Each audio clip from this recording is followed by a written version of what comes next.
Ms. Boone. So I think we left off. You had called your ex-husband? Yes. All right. After you called your ex-husband, what happened after that? I ended up falling asleep. Okay. Do you remember waking up the next morning? Yes. Did you sleep in? Not intentionally. Okay. But you didn't get up at 8 o'clock, did you? No. Did you wake up closer to noon? I believe so, yes. Did you check the time? No. Now, did you hear your phone ringing? Yes, my phone was ringing. And did you answer it right away? No. Do you know approximately how many times it rang before you answered it? I believe the call was about 3 times. Did you know who was calling? I figured it was my ex-husband. And why would he be calling? To make sure that I was still on schedule to pick up our son. At 3 that afternoon? Correct. And he goes to school there close by? Yes.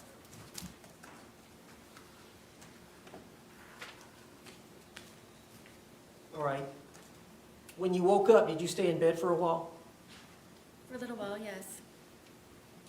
All right, tell the jury what happened when you got up. I knew it was my ex-husband calling repeatedly. I didn't answer right away because one of our problems is that he doesn't understand that I'm doing things around the apartment and looking for jobs and so on and so forth. So I inevitably just let it ring, and I laid in the bed, and I figured that George was downstairs either drinking or looking for jobs, or may have just left. And so eventually I decided to get out of the bed and start moving to go downstairs. I was motivated enough to go downstairs, and when I went downstairs, it was very quiet. So I had the understanding, I believed that he had left. And Did you check to see if where would he be looking for a job at?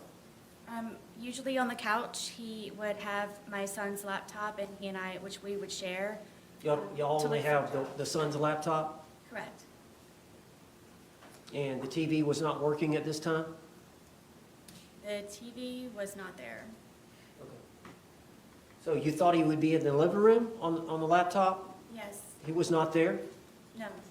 Where else did you look for him? I looked on the back porch. I went through the front door to see if my car was there, thinking maybe he had taken my car. I checked the bathroom, and when I was checking the bathroom, I saw the suitcase, and I remembered about the night prior, and I unzipped the suitcase Let me and stop you there.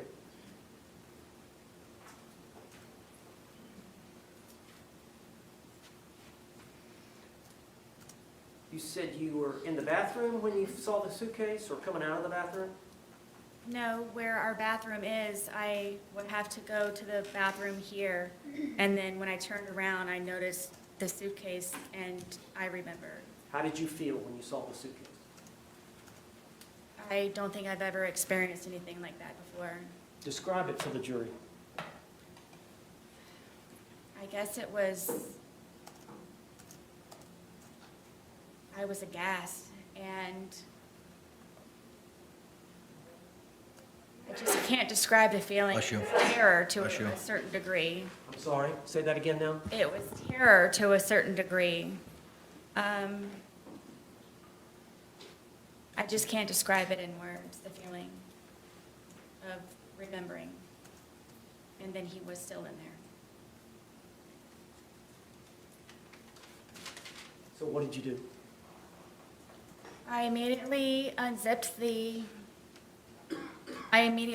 suitcase, and I was screaming, "George, George, George," and I was shaking him, and I pulled him out, and I stretched him out flat, and then I began instantly trying to do CPR, and then was trying to look for a pulse or a breath or just anything, and was just screaming his name over and over and over again, and come on, George, and I continued CPR, and I continued CPR, and he was gurgling, and What color was he?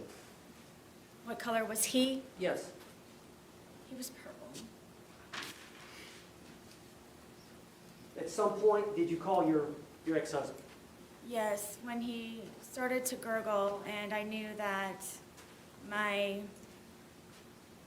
ex-husband is notorious for bringing my son over in very inopportune times when George is possibly drunk or doing things not appropriate for my son to see. And I just didn't know what to do. It was just a quick knee-jerk reaction.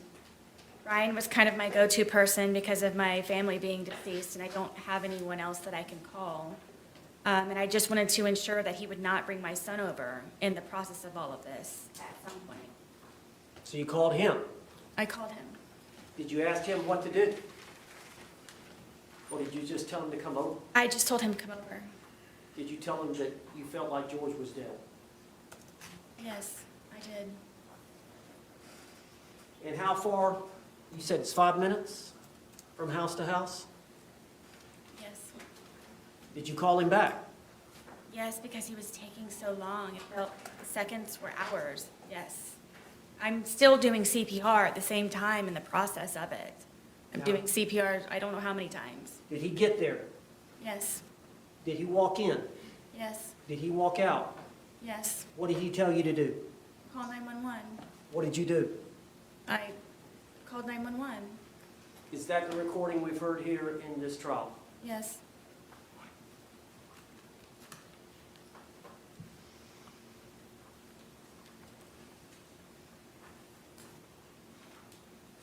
Did you love George? To this day. Why did you love him? George was very passionate.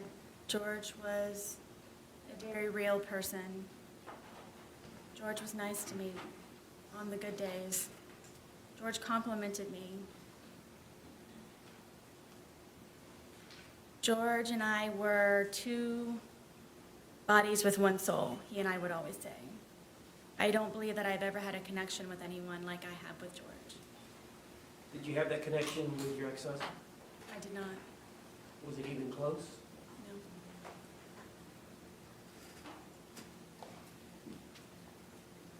George has some good traits, doesn't he? Very much. Did George have some bad traits? He did. Did you drink too much? I did. Did George drink too much? Yes. Tell the jury about George's drinking.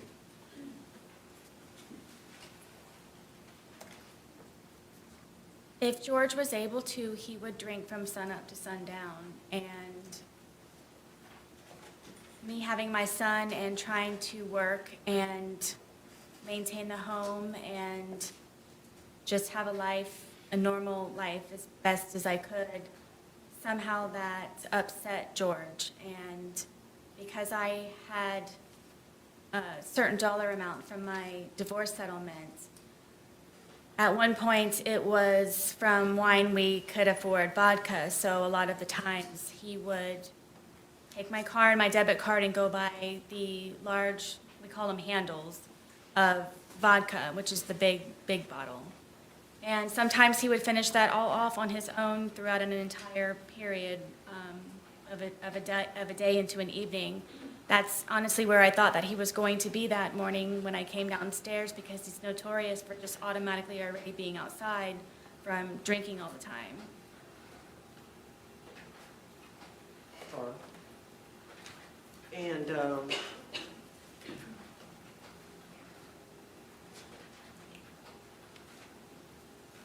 you said you have an alcohol problem. George has an alcohol problem. Yes.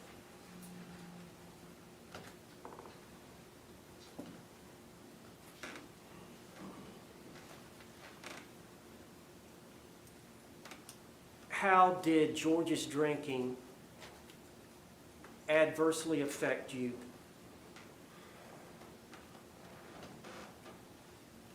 It would debilitate my ability to help him the way that I was always trying to help him, because it would be one good day, a day of survival, and then it would be another day where I'm having to peel him off of me and call 911. Why would he get that way? Tell us his pattern as it relates to drinking and then. Judge, object. Approach. Objection's overruled for now.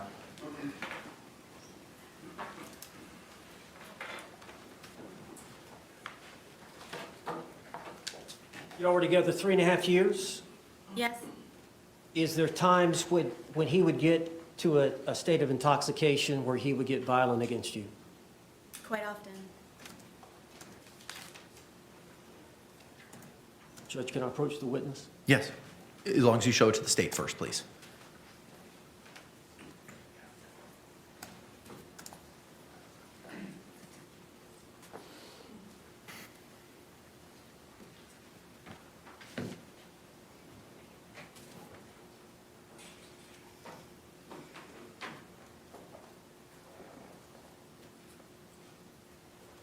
I'm going to show you defense exhibit for identification P. It's 2 photographs. Could you look at those photographs and see if you recognize those? I do. Are those 2 pictures of your body? Yes, Did they show injuries to your body? yes, Were those injuries caused by Jorge Torres? yes, Are those photographs a fair and accurate depiction of the injuries you sustained at the hands of Jorge Torres? on this occurrence, yes. Do you remember this occurrence? I don't, it was so often. You don't remember a specific date, I don't, but you're sure that that's you? yes. Is that the injuries that he, what's the injury to the rib cage? I don't remember specifically. These may be the pictures. So, when we used to go over to his brother's house, one of his brothers and his, Objection. Non-responsive. Sustained. You're gonna have to answer the question. Ms. Miller. Do you know what happened to, did George cause these injuries? yes, All right. Were y'all both drinking at that time? I don't remember on this instance. Judge, I'd like to move this exhibit into evidence. Okay. All right, what was pre-marked as P will be received into evidence without objection as Defense Exhibit 2.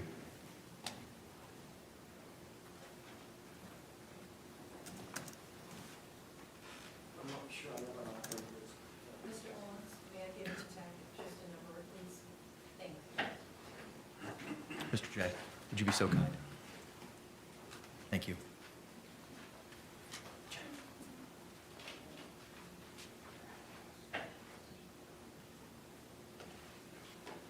And I need to ask permission to publish it. Yes, sir. Mr. Henderson's. You may do so. Right,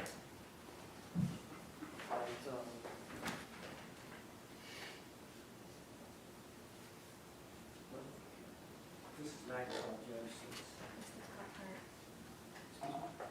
Looks like I think there's a wheel on the top where you can use to,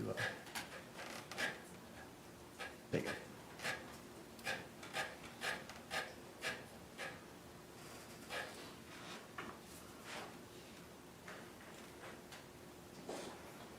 Ms. Boone, is that you?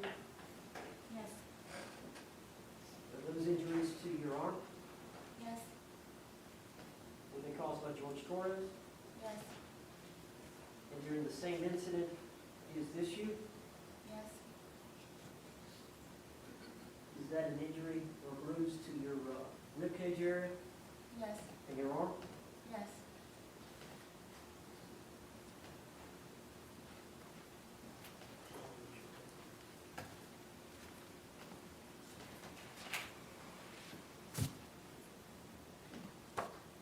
show you identification, defense identification Q. See if you recognize that photograph. Yes, Is that your thigh? yes, Okay, do you remember this incident? yes. Can you tell the jury what happened? I wanted to take my dogs for a walk and get off of the back porch. Were y'all drinking? Yes. And he was upset that I would rather go walk my dogs than sit there and continue to drink. So he slapped my thigh as hard as he possibly could and said that you're not going anywhere. And it was a good smack on my thigh. Is that a fair and accurate depiction of the wound that you suffered as a result of George Torres slapping you on the thigh? Yes. Judge, I'd like to offer Q in evidence. No objection. What was pre-marked as Q will be received into evidence without objection as defense 3. Judge,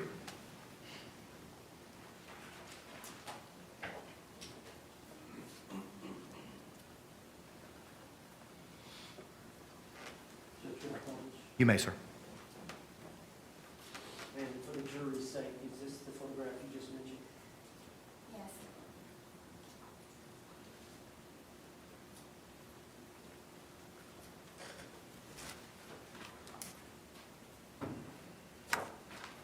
I'm going to show you identification, defense identification S. See if you recognize that photograph. I do. Is that your hand? Yes. Is that your blood on your hand? Yes, it is. Is that you standing, looks like in a room with flip-flops? This is in the kitchen at Brian's house. Okay, what happened there? So George was very drunk, and I wanted to leave, and he's notorious for taking my car keys and putting them around his neck, and my phone in his crotch area, and telling me to come get them. And I really wanted to leave because of how drunk, and I knew the escalation of his anger. I didn't want to be there when it was at its peak. So I tried to take my keys from around him because he kept taunting me to take my keys, come get your keys. And so I attempted to go and get my keys. And so he ended up getting a butcher knife. And I had an opportunity to call Brian to come and help me, to please come pick me up, to come get me. And of course, he brings my son with him. And so I'm in the parking lot asking Brian to please help me get my car keys away from him, and there's neighbors, and it's a scene at this point. And George comes to the doorway of my townhome wielding the butcher knife, saying that, do I curse? Yeah. That no one's going to take her fucking keys, no one's gonna fucking come into this house, and he's waving the butcher knife. And I walked up to him, and I just wanted to leave, and my little son, who was, I believe, 7 or 8 at the time, just is screaming, give mommy her keys, give mommy her keys, let her leave. Brian was even trying to negotiate with him, saying, please, you know she'll come back, just let her leave. So I went up to try and take the keys from him, and he was pulling on them, and I ended up pulling harder. And he pulled them back again to try to pull me in the house, and I pulled them even harder, and it ripped my finger. And at one point, I had lost the fingernail, and the tip of my pinky was severely gashed. Judge, I'd like to offer this in evidence. No objection. What was it pre-marked as, Counselor? Looks like S, but not accordingly. What was pre-marked as defense S will be received into evidence without objection as defense 4.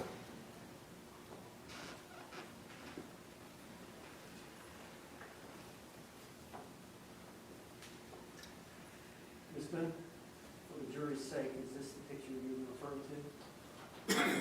Is that the nail, or was it on, still on? I believe so, yes.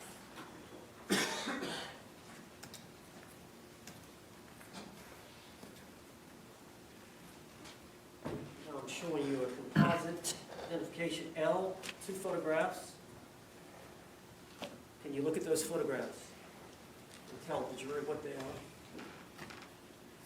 I wanted to eat, and while he was drinking, went and made myself, as quickly as I possibly could, a microwave bowl of, I believe it was broccoli and cheddar soup. And I didn't get it out enough time, and he came up behind me and he slapped it out of my hand. And it was a second-degree burn. I went to the hospital for it. Are those fair and accurate depictions of the injury, the burn to your thigh? Yes. We'd like to offer identification L into evidence. No objection. What was pre-marked as L will be received into evidence without objection as defense 5.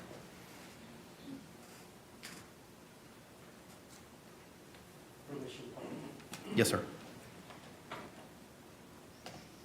You had to go to the hospital as a result of these injuries to your thigh? Yes. It was Okay. extremely Is this- painful. Is that a depiction of the burn? Yes.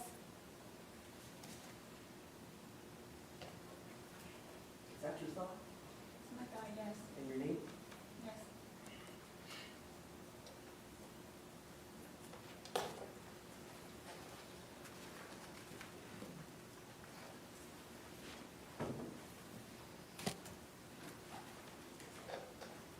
All right, I'm showing you the positive exhibit for identification K, 4 photographs. Did you look at those, all 4, before commenting?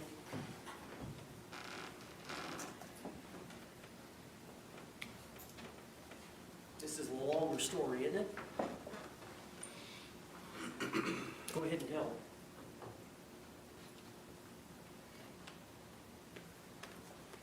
So, George stabbed me in my leg. I almost bled to death. All right, well, let's go back and explain what led up to that. I thought it would be nice to cook a nice steak dinner. We don't have 2 nickels to rub together, so I thought it would be special to make a steak dinner and make potato and go above the normal whatever's left over in the refrigerator. And so I spent a lot of time doing that, and George was drinking the entire time, and on the back porch. You were drinking as well, were you not? I was drinking. He was on the back porch while I was in the house and I was cooking. And it was one of those where maybe if I start making dinner now, it will be over at a particular time and we can go to bed at a reasonable time. And I even put it in the bedroom and had a movie set up for us to watch. So it would just kind of be dinner in bed. And then he came upstairs and saw that I had made the steak dinner, and I don't know how to describe how drunk he was, but it definitely was not George. And had him come lay on the bed, sit on the bed, and, you know, put the, I got the dogs out, and I presented him with the steak dinner, and sat down and was getting ready to start playing the movie. And he starts being very rude and cursing the steak and finding fault with it. And then, you know, I'm having to encourage him to eat. You know, if you want me to cut it up for you, I will cut it up for you. Did you want some more sour cream for your potato? What can I do to make you happier? And then he started to pull on me and kept saying that, excuse me, that I just want to fuck you on the steak and fuck you on the potatoes. And I took offense to that, and I kept trying to encourage him to eat. I started to Was eat. this just him really drunk and saying nonsense? I don't know why he was so angry that day. I don't know if it's because I got steak. I don't know. Most of the time, I don't know the reason why. I couldn't take it anymore. Obviously, I was not going to be able to eat, so I started to crawl off of the bed to leave, just the bedroom. And he told me again that I'm not going anywhere, and he stabbed me in my leg, and it crunched. You could hear a noise that it made, and blood just started to come out of my leg, just like a fountain. So I got off of the bed. He's starting to freak out, and grabbed me a towel. I got a wet towel, and I'm sitting here holding the towel, and it's increasingly becoming even more and more saturated by the minute. It's just minutes. So I'm going through towels and towels, and I said, George, I think I need to go to the hospital. This is not stopping to bleed. This is serious. And he got on his knees and begged me, please don't call the police. Please don't call the police. Please don't call the police.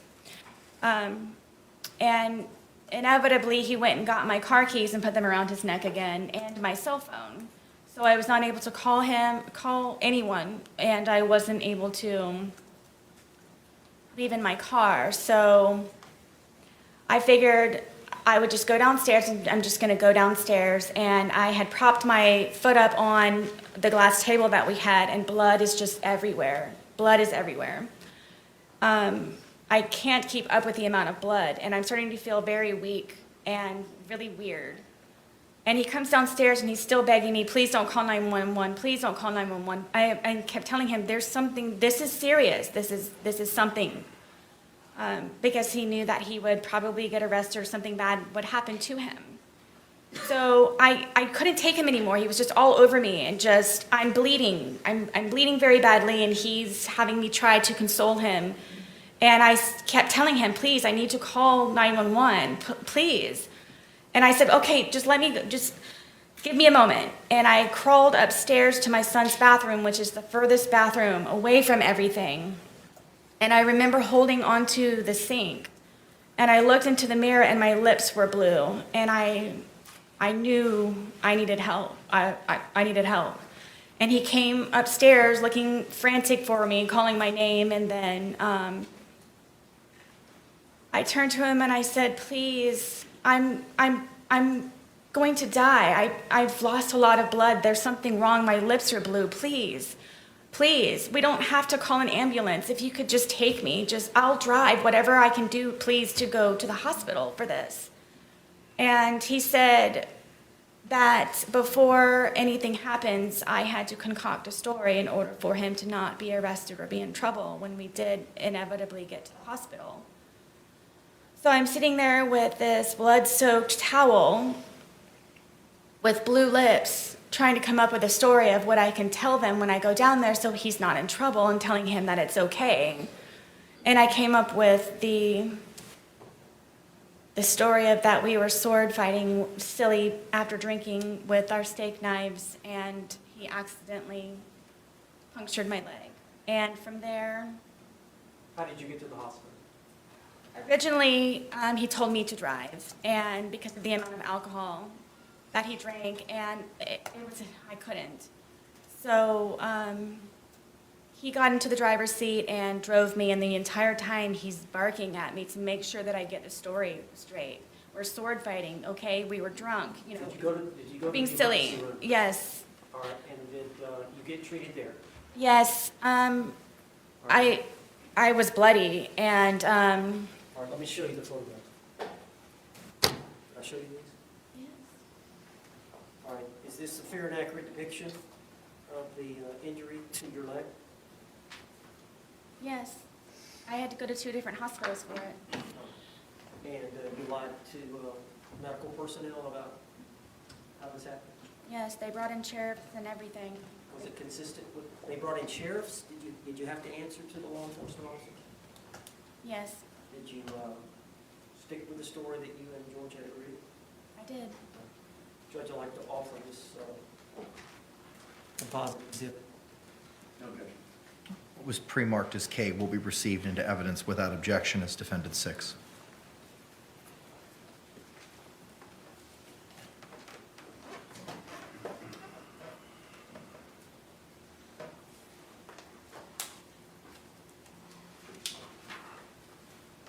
You may publish, sir. Thank you.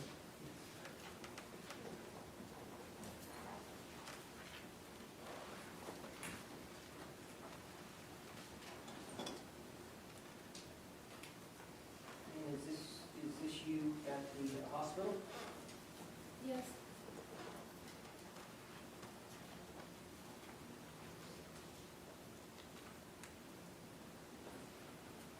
stab wound to your leg? Yes, Is this a close-up of the stab wound? yes. And was that, did you hurt your foot? No, due to the injury, I had other problems with the surgery. Okay. But you eventually recovered? Eventually, yes. Do you have a scar to that effect? I do. Judge, can you step down and show the Mr. J, Okay. you may. There's a lock, sir. Out. All right, I don't know how best to do this, Judge, because we've got this bar. They can probably see it in there. Is this the injury here? Looks like there's an indention.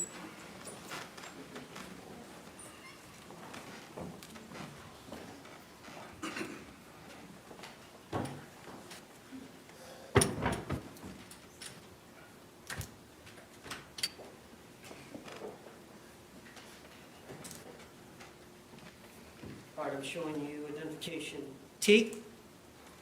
You recognize that photograph? I do. Yes. All right. Looks like you've got an injury to your lip and to your face. Do you recall this event? I was trying to sleep, and Have y'all been drinking? I'm sure. I know that he had been drinking. This was one of the instances where I would go upstairs to try to go to sleep. And But he- y'all drank together a lot, did you not? Sometimes, yes. But there were times where he wanted to stay up and continue to drink and you wanted to go to bed. Many times, yes. You were done, he was not. Correct. Was that one of these times? Yes. So tell us what happened. I'm sleeping in the bed, sound asleep, and he comes into the room and grabs me by my hair a lot of the times. And from here, he scratched me from trying to grab me, and then grabbed my hair and pulled me off of the bed, and then raked my face across the carpet. These are carpet burns. To your lips? Yes. What about to the, looks like the eyebrow area? That's from where he, from grabbing me, scratched me and got a hold of me by my hair. Why was he mad at you? Because I wasn't downstairs with him He wanted you to be drinking with him? all the time. All right, I'd like to introduce identification T in evidence. What was pre-marked as T will be received into evidence without objection as Defense Exhibit 7.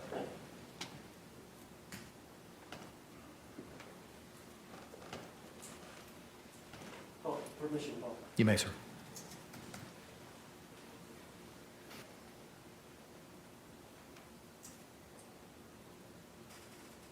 All right, you see the injury between the eyes and the injury to the lip, Yes, as you described? yes, and then the blood going down my eye, yes.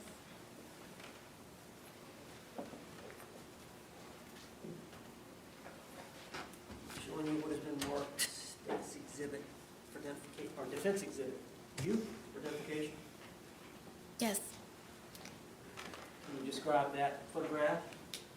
I can. Go ahead. This was the first time that I ever called 911. George and I had gone to a bar across the street within walking distance, and at some point, I asked a guy, or he asked me, somehow or another, it was over a cigarette. And he left, and I didn't know where he went, and the bartender said, oh, he left. He took your car and he left. So, Why would he do that? well, I found out when I got home, it was because I spoke to another man. And so I paid the tab and I walked home, and he's sitting on the back porch with the handle of vodka, and I was walking on eggshells and terrified and kind of treaded lightly when I came in, and he acted all natural and fine. So I didn't know the reason why that he had just gotten up and left with my car. So then he calls me a whore, and then he calls me a slut, and then he calls me a cunt, and gets up and pushes me. And he pushed me with both of his hands so hard that we have this little area where our washer and dryer is, and there are metal doors that are on it. And he pushed me into the metal door. And then I fell back, and he got his knees on top of me, on my arms here, so I was pinned down, and was starting to strangle me, and hit my head up against the metal closet over and over and over and over and over it again, and calling me a fucking whore, and you're such a slut, and fuck you, and everything. And my tongue was flopping out of my mouth, and I thought I was going to bite my tongue off, and because of the amount of noise I guess my head was making on the metal door, he slid me down and got back on me, and then started to strangle me again. And it was on, we have carpet, but it's like concrete, and I was able to get my arms out from underneath and grab his throat and get him off of me. So I got him off of me, and I pushed him off, and he came up and he goes, "You fucking bitch," and he stomped my face. And the next thing I know, I woke up. I obviously Did you blacked get knocked out. out? I'm obviously, I guess, yes. And he was passed out on the floor, and I woke up frantic, looking for my phone, and I immediately called 911. Okay. The police arrived on that incident? Yes, they did. Is this a fair and accurate depiction of the injury you sustained as a result of him kicking you? Stomping, yes. It was a stomp? Stomp. With his All I heel? saw was his heel. We ask that this be identification you be admitted today. Okay. What was pre-marked as U will be received without objection is defense 8.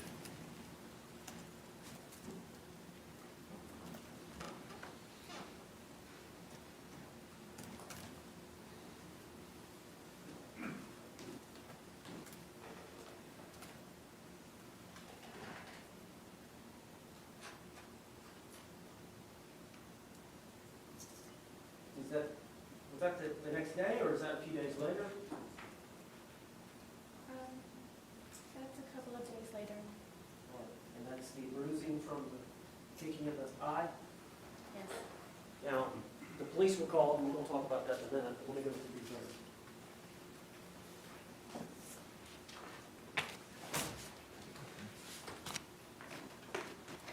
I'm showing you identification V, defense. Could you recognize that? You have to speak up. Yes. Can you identify that picture? Yes. Is that your leg? Yes. And is that just like the injury to your knee? Yes. Is that a fair and accurate depiction of the injury you sustained to your knee? Yes. Do you remember how that happened? Yes. Did you tell the jury? I was trying to get off of the back porch, and he grabbed me and pushed me, and it was a rock or a really sharp piece of mold from him grabbing me and pushing me onto the ground, and I guess I just happened to hit my knee just right on whatever it was. Were y'all drinking? Yes. Why did he push you? Because I wanted to get off of the back porch. He wanted to stay out there? Yes. He wanted you to be with him? What's the deal with him wanting to be with you all the time? Insecurity, I guess. I don't know. I don't know. Did you do your best to please him? And then some, yes. All right, I'd like to introduce in evidence identification. Okay. What was pre-marked as V will be received into evidence without objection is defense 9. Now, Ms. Boone, were you treated for this, or did you self-treat? Let me show the jury now. No, that was just, I got the first aid kit that I have for my son, and I just cleaned it up. You what? I said I got the first aid kit that I had for my son, and I just cleaned it up and put a Band-Aid on it. All right, I'm showing you identification W. Defense identification. You recognize that photograph? Yes. What is that a photograph of? This is a photograph of my arm. And is that a fair and accurate depiction of the arm with some type of injury? Yes, Do you remember this event? multiple times, yes. Well, I'm talking about this isolated event where this photograph was taken, the injury you sustained. Yep, Who injured your arm? Jorge Torres, Do you remember this event? yes. Did you tell the jury about it?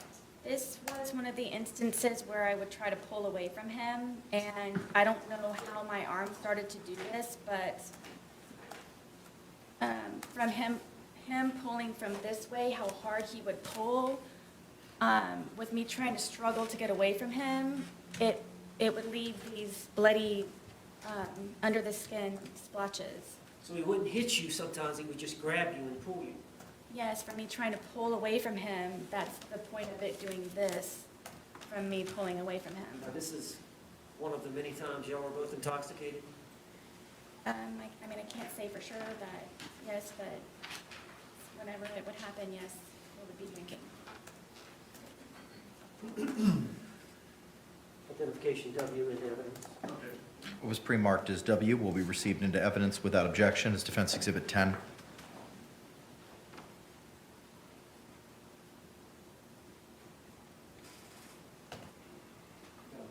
You may, sir.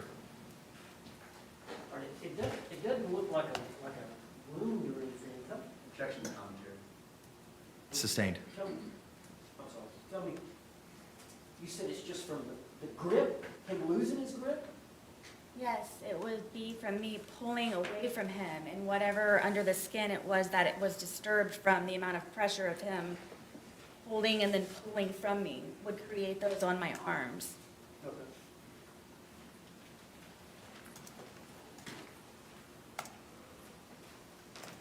I'm going to show you Defense Exhibit X for identification. Yes. And what is that a picture of? This is a picture of my ear, side of my head. Is that a fair and accurate depiction Yes. of the injury you sustained by Jorge Torres? Yes. Do you remember this event? Yes. Were you drinking? I, at the time, was not drinking. On this event, you had not consumed any alcohol. I mean, I may have earlier. This was another, I was in the bed trying to sleep, Where was George? downstairs drinking. All right, and so you were wanting to go to bed, and he wanted you to stay down there with him? Yes, I was in the bed. All right, tell the jury what happened on this event. I believe this was the instant where I was in the bed and I used to barricade the door with our dresser. Why didn't you just lock it? All of the locks were broken in my home. Why? They were from George taking them in, including my son's. At one point, I could seek refuge in my son's room, but he broke that one as well. Well, tell me, explain how that happens. Tell the jury, we can't read your mind.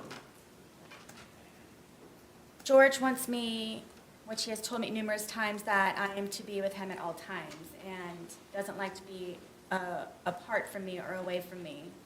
So whenever it was even just to go to the bathroom sometimes, he would go with me. And you have to understand, I have a 2-story, 900 square foot townhome, so there's not many places to go. So it just happened to be that it would be upstairs or downstairs, or I'd be in a particular room or not. So inevitably. Did you want some time away?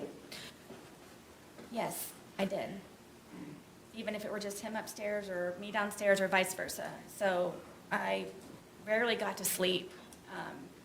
This was one of the instances because I had barricaded the door with our, 200-pound dresser that we had. And then I had my nightstand barricaded up against the bed, to where it was even more difficult from the prior times of him breaking in.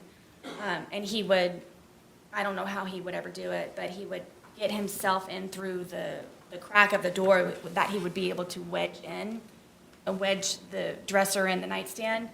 And he pulled me out of the bed and told me I was going to die. And I believe it's this incident, and punched me, and Punched you in the side of the head? yes, in Was my it- temple and everything. Was it an open fist or a closed fist, or do you know? It was fully closed.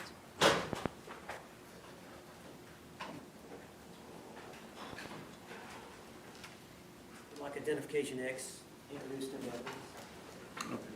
What was pre-marked as X will be received without objection as Defense Exhibit 11.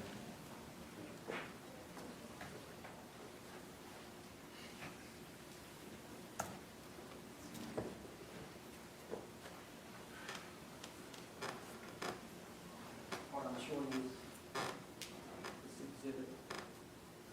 That's you? Did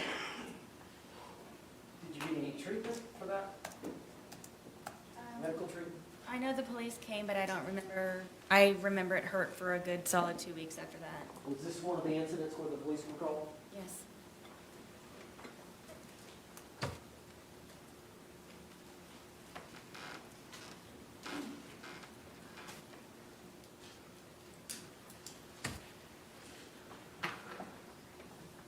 Now, do you recognize this photograph, which is identification Y? Yes. Was that the date of the incident? The date of this event? No, it happened prior. But this picture that was taken of the, This picture was taken, would have been taken February 24th of 2020? yes, And do you recognize that as your close-up facial? yes, Is that a fair and accurate depiction of how your face looked on February 23rd of 2020? yes. What's the significance of this picture? Again, because I was sleeping, George was upset with me and came in with a metal curtain rod and bent it and snapped it in half and then crunched me in the forehead with it. And it started to beat the furniture that was in the bedroom. This is probably a good month before or after it had happened, before I really do believe that I should have gotten stitches, but I was not allowed to go to the hospital. Judge, I'd like identification Y introduced into evidence. It was a gash. What was pre-marked as Y will be received into evidence without objection as Defense 12. Is that the same curtain rod that you mentioned in the 2-hour interrogation video? Which they didn't take, yes.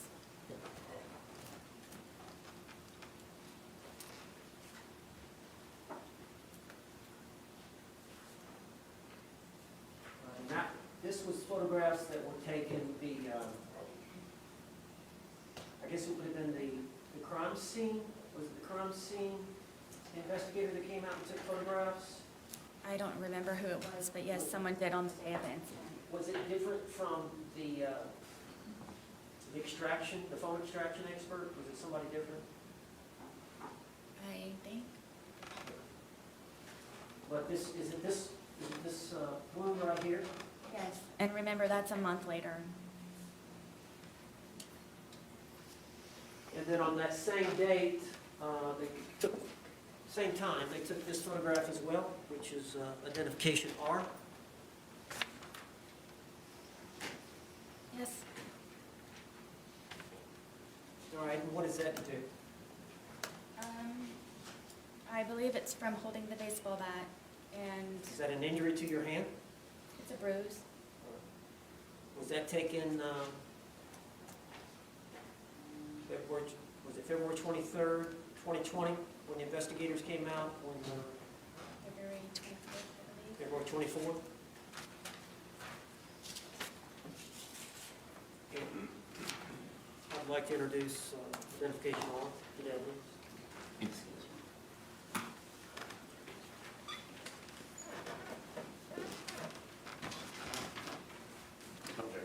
What was pre-marked as Defense R will be received into evidence without objection as Defense 13.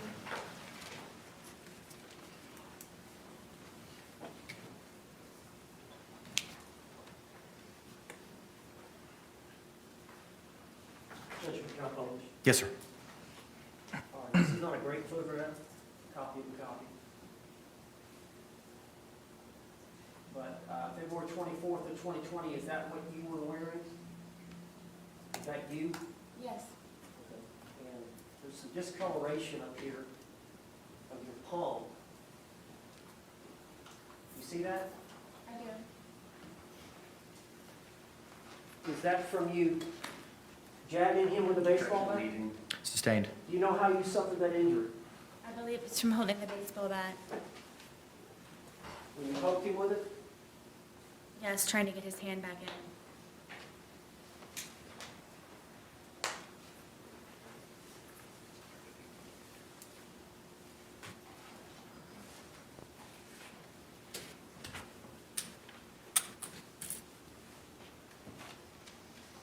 I'm showing you defense identification N.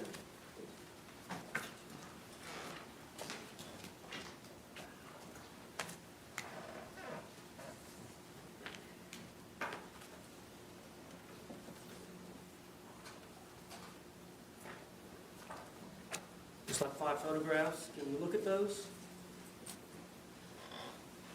See if you recognize them.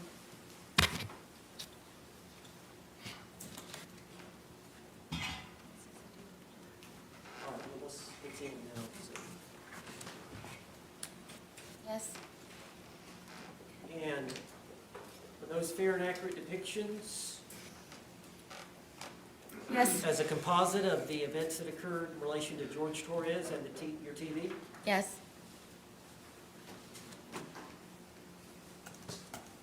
Yes. All right, are those stills of a videotape that you took? Yes. And is that videotape, was it on your phone? Yes. So when law enforcement seized the phone, they would have had access to this video? I believe so, yes. And tell me about it.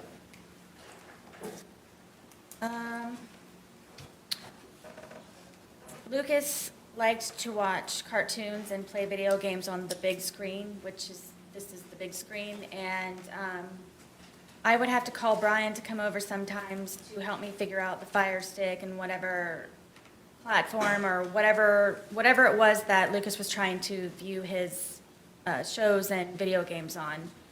And I don't remember how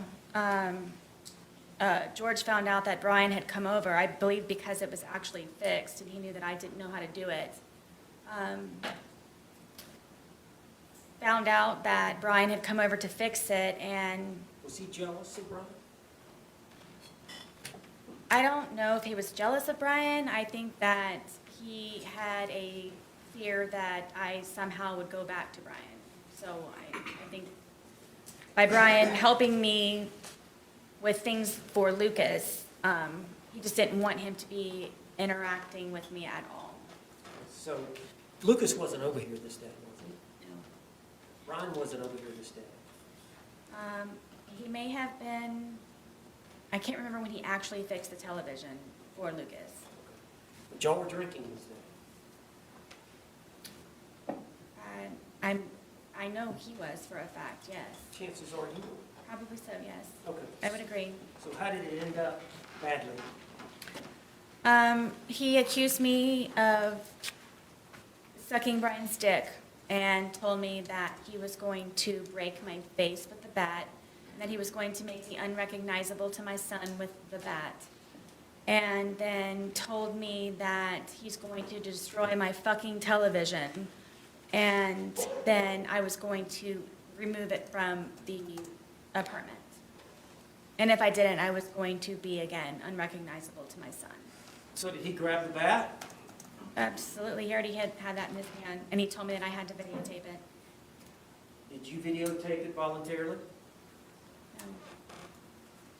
All right, but there is a video, but I'm going to go ahead and ask Judge if I could introduce this identification O, these 5 photographs, into evidence. No objection.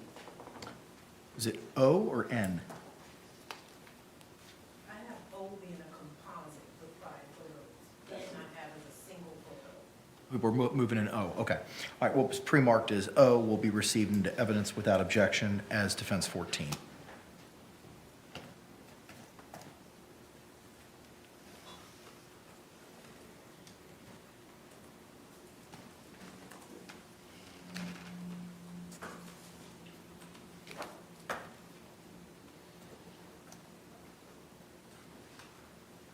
All right, so these are some stills from the video. This was George, that particular day, holding the bat. You guys telling me that I'm going to take the television out once he destroys it. He wanted you to take the television out? That or I was going to help him, but either way, I was taking it apart and removing it.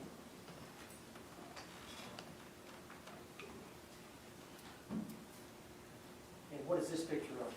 In the process of him destroying my television. While you're videotaping? Correct.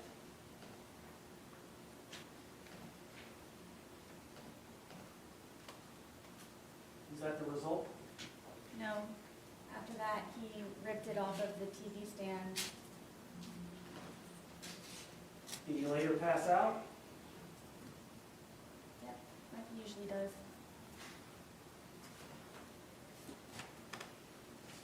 What's he drinking then? I don't know. Vodka and something, I'm sure.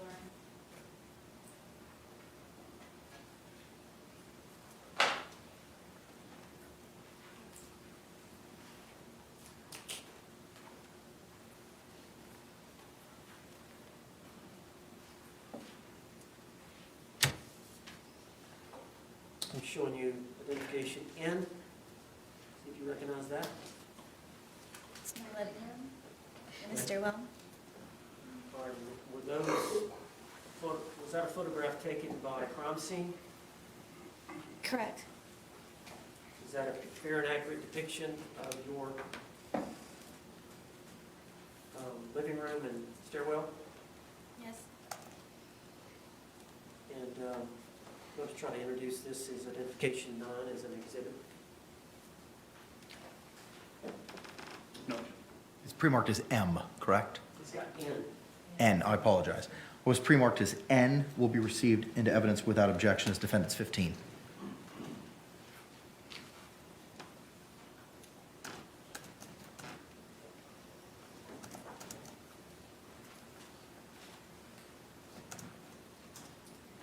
Can you tell us a little bit about this room? This is my living room. This wall that we have over here with the hearts, that's where we would display all of our artwork. We were in the process of taking it down to add more,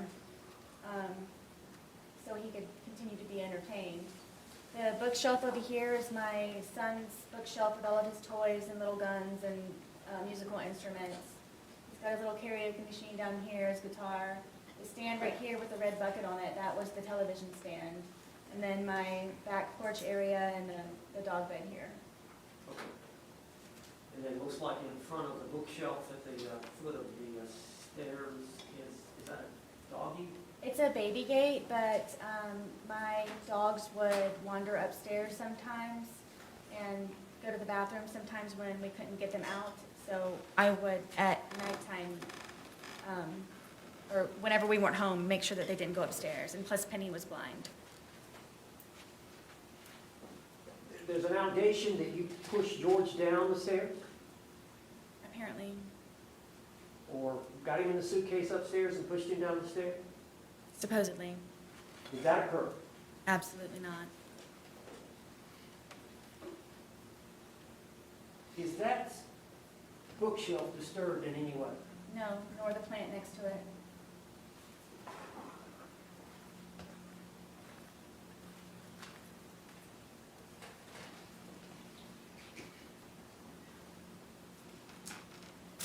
I'm showing you composite, 2 photographs, identification M. Did you look at those 2 and see if you recognize them? Yes, this is me sitting on the back porch with my dogs. And as you can see that, we are both drinking. All right, who's taking the picture? I'm guessing George's, or maybe it's one that Lucas, Lucas wasn't over here, so it had to be George. How can you tell y'all are drinking? because there's a cup here and then he has a beer. And there's two dogs, there's one sitting next to you, who's that? That's Penny, she's the blind dog. I used to have to pick her up to put her somewhere so she would stay there because she was unfamiliar with the area, especially since we moved from my marital home to the townhome. So most of the time Penny would be close or next to me. Who's next to the fence? This is little guard dog Tess. She was the deaf dog. And this is the fence here. Well, I'll show them. Okay, but this is Tess, and then this is deaf, blind. Penny and Tess. All right, and then the second one. This is Tess on the back porch, taking a nap. She was never far from me. All right, when George was sober, how did he treat the dogs? Nice. I don't know if he was a pet person, but I mean, he was nice. If I needed him to feed them, he would feed them. Were there times when George was drinking where he would threaten to harm the dogs? All the time. All right, you're gonna have to tell the jury specifically. One of the worst threats was Penny being blind. He would actually leave the gate open in the back. He wouldn't threaten me to do it. He would actually do it on nights that I had to go up to sleep or I fled the night before or something. And would tell me that he hoped that I would come back and find her bloated body dead in the pond across the way from our townhome. And Tess was notorious if I wasn't there to go look for me, and would say that he would hope that I would have to scrape up her dead body from the street that was out in front of our apartment complex. Why was George upset with you? Why would he threaten to harm the dog? Anything that he could get to try to have some type of hold over me. Control? And he knew I loved my dogs very much, especially that they were handicapped. Were they afraid of him? Yes. Penny would hear his voice and instantly go underneath the dining room table that we had. Tess was always fractious and very, very quick with his movements, but she was never far away. They never showed their teeth, they never growled. Tess would occasionally bark, but it was very rare. And he used to kick them and just... For what reason would he kick them? Penny would try to find me because she's blind. Speculating in the mind of a dog. Sustained. I'd like to move identification M and evidence. Any objection? Was pre-marked as M will be received into evidence without objection as defense 16.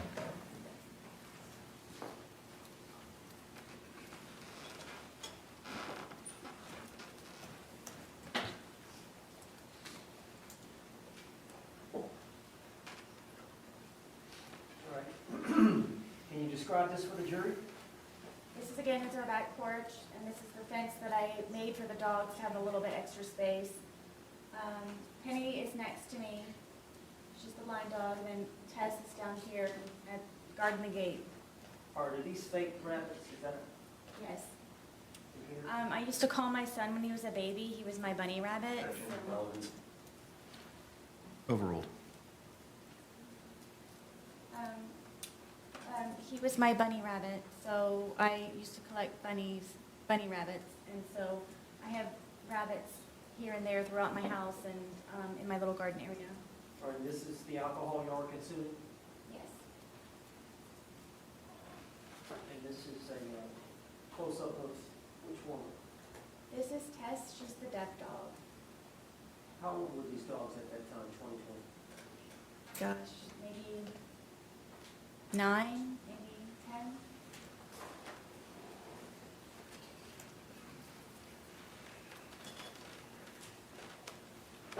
You approach.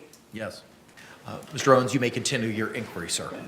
Just based on the court statements, identification A, I'd like to, this is one of the photographs that we introduced.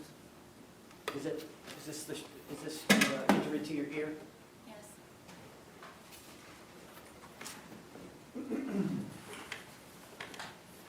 And then this is your living room, this is identification C, the blow up. Yes.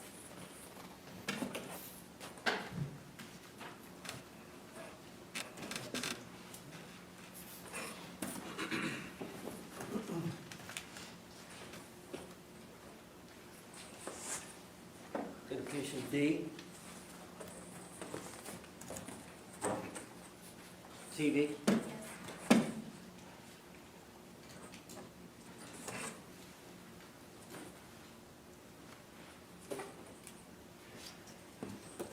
Identification E. Is that your arm? Yes.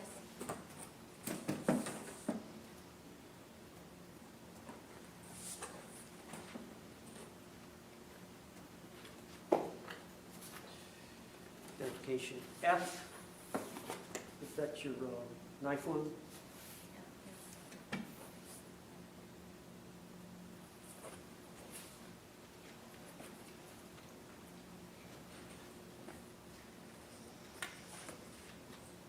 Identification G.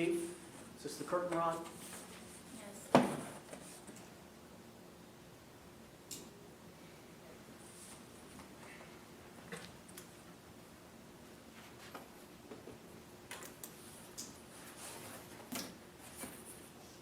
Identification H. This is the eye.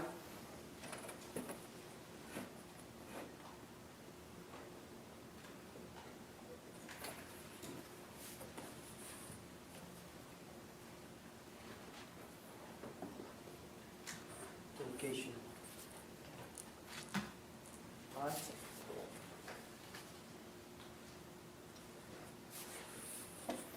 See your face shot Yes.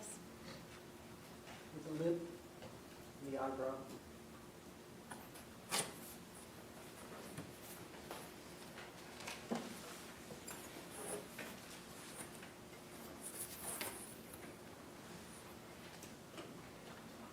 Identification B, and this is the back patio with the dog. Yes.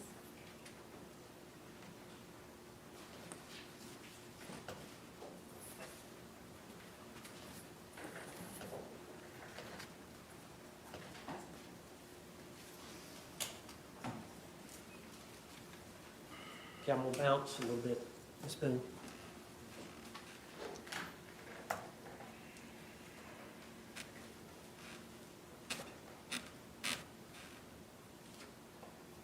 Let me go back to the night earlier in the evening when I think y'all may have been out on the back patio and you had suggested to George to call the children, but then I think, did he call his brother or his brother called George? Do you remember? George called his brother. Okay. And you made a statement about tell him something. Explain that to the jury. I told him to tell his brother about you choking me the other day. This is a separate choking incident. We had been drinking, and I wanted George to tell him, but he didn't tell him, so I said it in the background, so he would be aware. What did you tell him? Tell him why you choked me, or that you choked me. Okay. Now,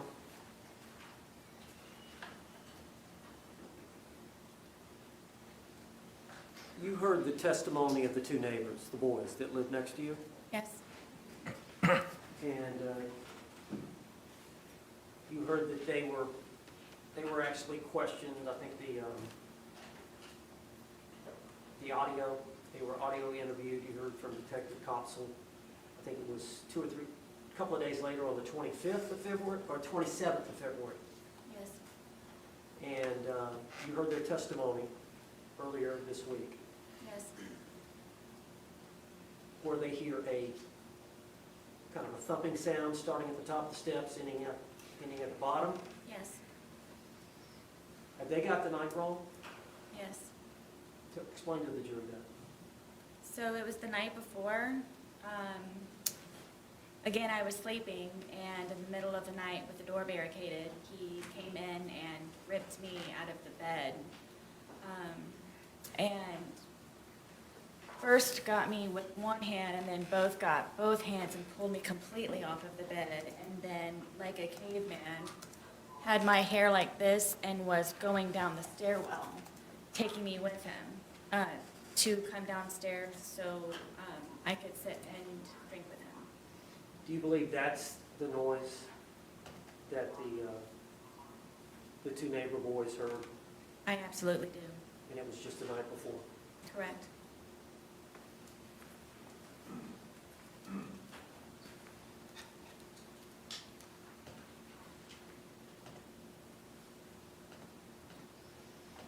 Now, some of the time when this abuse occurred, you called the police, Yes, and other times the police were not called. correct. I want to refer to you the first time, I believe, you mentioned the 911 call. I believe that was July 25th of 2018. Yes, And that was the incident in which George had kicked you in the eye, stomped me, yes. stomped you in the eye. And you had grabbed his neck. Yes, I was able to get my arms out from him pinning me down with his knees and grab his neck. So law enforcement came and investigated, Yes, and both of you were arrested. correct.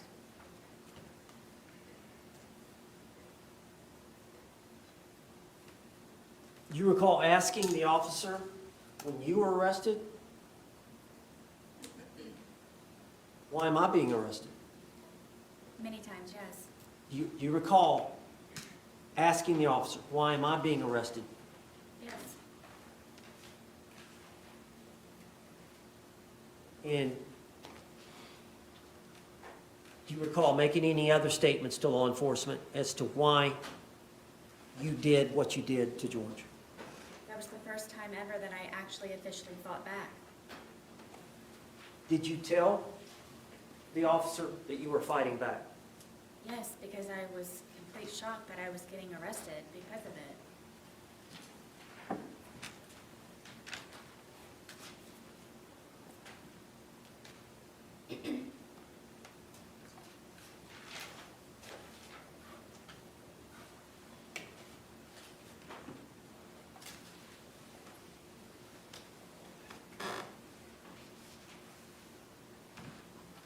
Now, on the 2-minute video, the suitcase video, you mentioned to him, I think you said something, I can't breathe. He said, I can't breathe, and you said, that's how I feel when you're choking me. Were you referring to an isolated incident of the night before, 2 nights before, or whatever, or were you referring to in general? In general, the more than 2 or 3, 4 times that he had done it. Okay. And then the part about cheating, he didn't physically cheat on you. No, he did not. Okay. And just, I don't want to go into a lot of detail, but what are you referring to there? George was, I believe, addicted to pornography, and a lot of that would be found on my phone from him supposedly wanting to call about job interviews. And as a solution, I sat him down and I explained to him, to me, that's you visualizing yourself with someone else, or at least having a pleasurable moment with someone else or watching other people.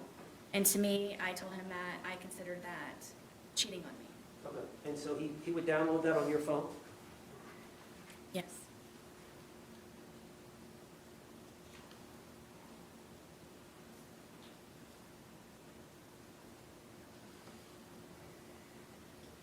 did you stay with her? As, You got to tell the jury. as anyone who has ever been in love, or when you love someone, or primarily someone or something, you go above and beyond, and you tolerate, and you endure, and you persevere, and you try to make that person as spectacular as you possibly can, no matter the sacrifice that you may have to go through, to serve someone else in a positive light so they can be better people for themselves, and to just make them a happier person. And love is very strong, and love is very deep, and love, I believe, is not fully understood in a lot of ways for how different people react to it. And I very much, deeply, and passionately love George. I love him to this day. Did you not want to be alone? Beginning through my divorce, it was very nice to have him around, and he was a man to me, and I felt protected, and he's very nice, and as lame as it sounds, he used to compliment me, and it made my day. So, yes.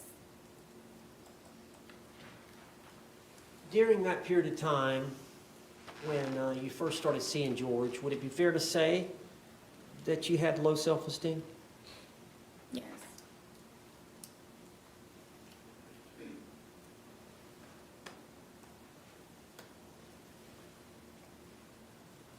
Now, we talked about this previous arrest where you told the officer you were fighting back and you got arrested.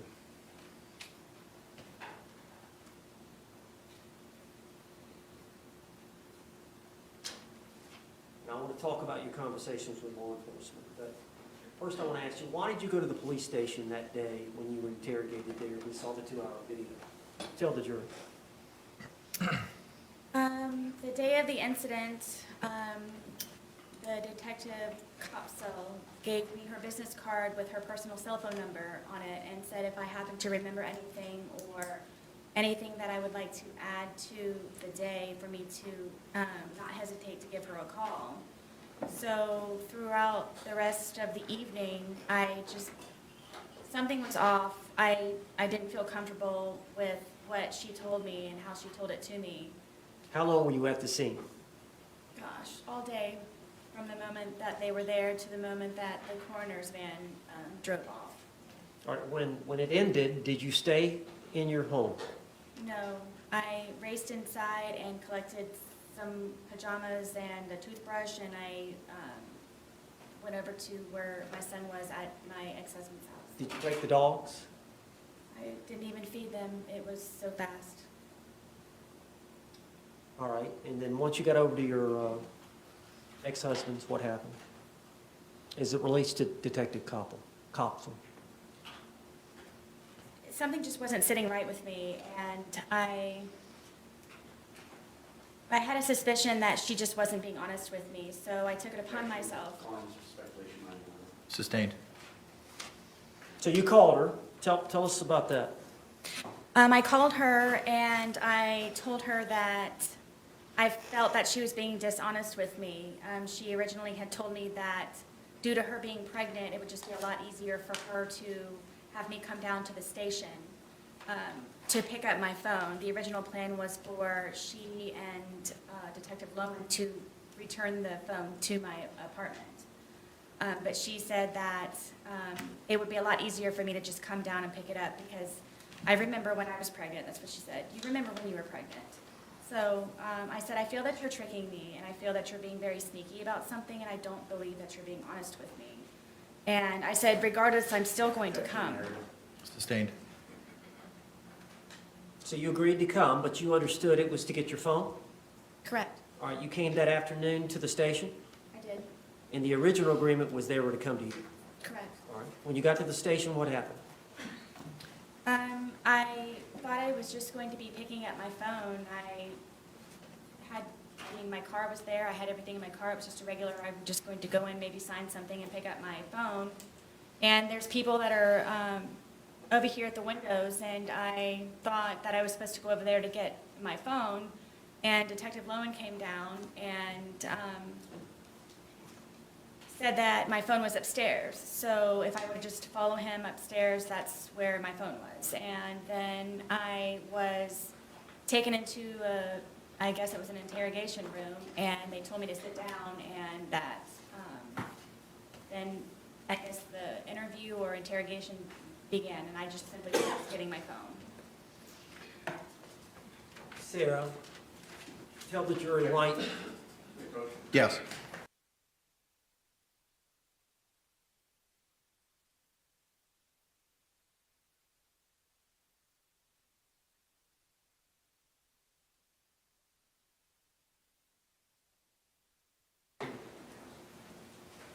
You may proceed. Ms. Boone? Ms. Boone? Tell the jury why you lied to the police. I lied to the police, basically everyone, because I was extremely fearful of being arrested. I made the first attempt of me calling 911 by telling them what happened, and I thought they were going to help me, but instead I was arrested for calling 911. So you made a decision to lie. I did. Did you stay with that lie? I did. Are you telling the truth today? I am. Now, let me take you back to the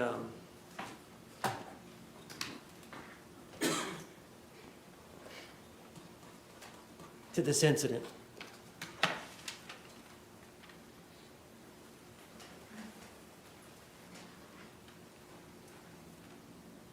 Is it fair to say that when Jorge Torres is sober, he commits no violence against you? No. Is that fair to say? Yes. Is it fair to say that every time that he's intoxicated, or every time that you're hit by him or harmed by him, it's when he's intoxicated? Yes. As a result, when he's drinking, does it change your outlook? Yes. Could you explain that to the jury? I'm always fearful, paranoia. Why? Because I try to protect and defend myself for fear something happens at the last ultimate second. But you're always that way, fearful. Is it because of these prior incidences? Absolutely. Do you try to placate him? All the time. What do you mean? With the puzzles and the painting and feeding the ducks across the way at the pond, listening to music, trying to go for a walk on the trail, anything that I possibly can. I told you I was running out of things to entertain him with. Why do you think George, what bothers him? Objection, calls for speculation. Sustained. Does he tell you? Objection, calls for hearsay. Sustained.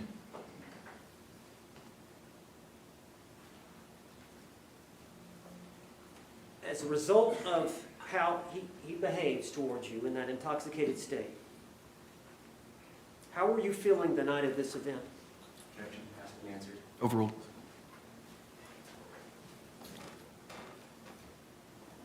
Extremely nervous, anxiety galore, just, I can never relax. When he's drinking? Yes. And the state of intoxication that he was at the time of this event, is that the state that scares you the most? there's a lot of alarms and red flags that go on throughout the day or night or whenever it is that we are drinking. Objection, non-responsive. Sustained. Tell us about that. How that heightens, does that heighten your sense of safety, At all times. but especially when he's drinking? Oh, yes, all the time. And then his mood? Yes, it depends on what mood he's in that day. Well, do you have like a sixth sense of how he's doing? Yes, I knew George very well. Objection, non-responsive. Yes or no? Sustained. Can you tell us what you mean by that? Sixth sense, or knew him very well? I guess you could say that I was trained by fear with him. Just, it wasn't fun anymore when we would drink and we would hang out on the back porch. It wasn't fun anymore because I knew inevitably that something was going to happen to me, one way or another.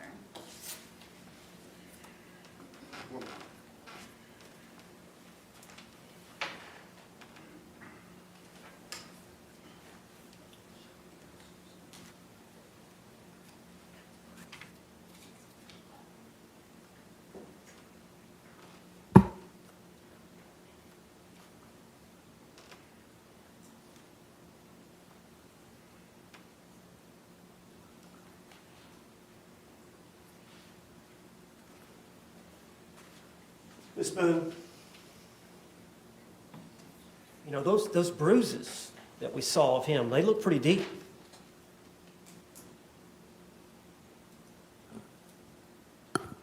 Tell the jury what you were thinking. From the bat, you're Yes. saying? I didn't want to die that night. I can't describe it to you. It's terrifying love to a certain degree, where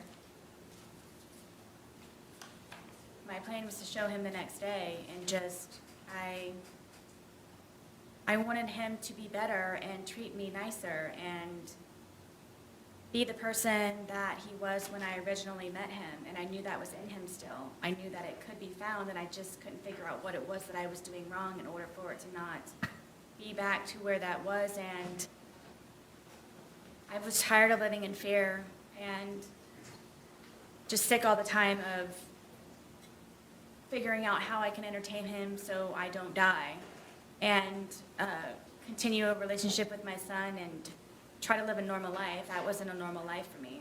And just, bottom line is I didn't want to die. I would have died, or I would have been disfigured or maimed, or if it weren't me with the bat, it would have been him, if he were to have gotten out.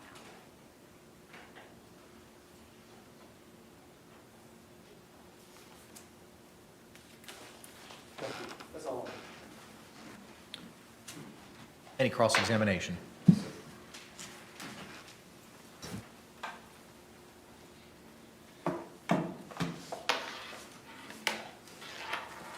Did George know somebody named Crystal? Did you ever mention Crystal in your text messages about being one of his bitches? I don't know. I don't remember. How about Christine? Did George know a Christine? I don't know. How about a Pamela Erickson? These may have been people that he was communicating with on whatever the platform was. On your phone? I believe so, yes. And did you find these communications? I believe I found one or two of them from some of them. And did you send a long letter to his family to relay to him about George and his girls that he was cheating on you with? I believe so. Okay, so you do know those names, right? I don't remember them. It's been however long. Okay. Now, on February 24th, 2020, you called 911 at about 1 p.m., correct? Yes. And at that point, you were still feeling a little intoxicated, were you not? It was more shock, but yes. So you agree that you previously stated I was still, I believe, intoxicated to a degree. To a degree, yes. So 1 p.m., it's about 14 hours after 11 p.m. the night before, correct? I'm guessing so. Well, 12 hours prior would be 1 a.m., and then 12 a.m. is 13 hours, 11 p.m. is 14 hours, correct? Okay? And you were present here for the medical examiner, Dr. Zadovich, to testify, correct? Yes. And you heard her talk about all the effects of ethanol that has on a human body, correct? Yes. And she also mentioned something that it, on average, dissipates at about 0.015 an hour. Do you recall that? I believe so. Okay. So,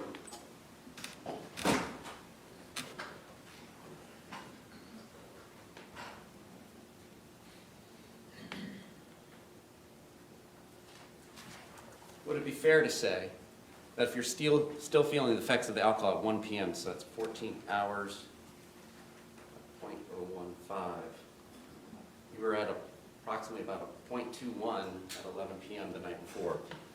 Do you feel like you were 2.5 times the legal limit at that time? I don't know how you came to that number. Judge, I'm going to object. Roach. You may proceed. So you testified earlier that you all had about half of one of these bottles left from the night before, correct? Yes.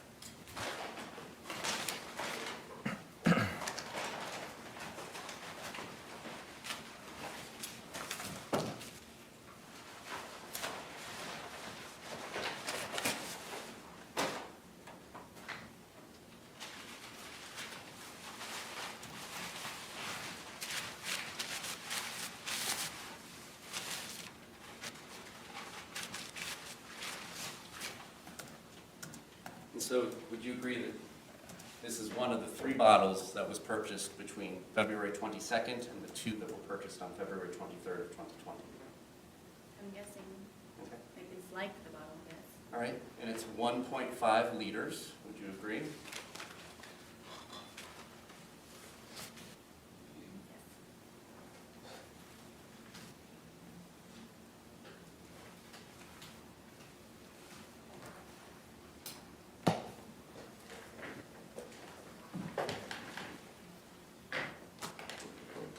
And when you say half, are we talking about to the top of the label was left from the day before?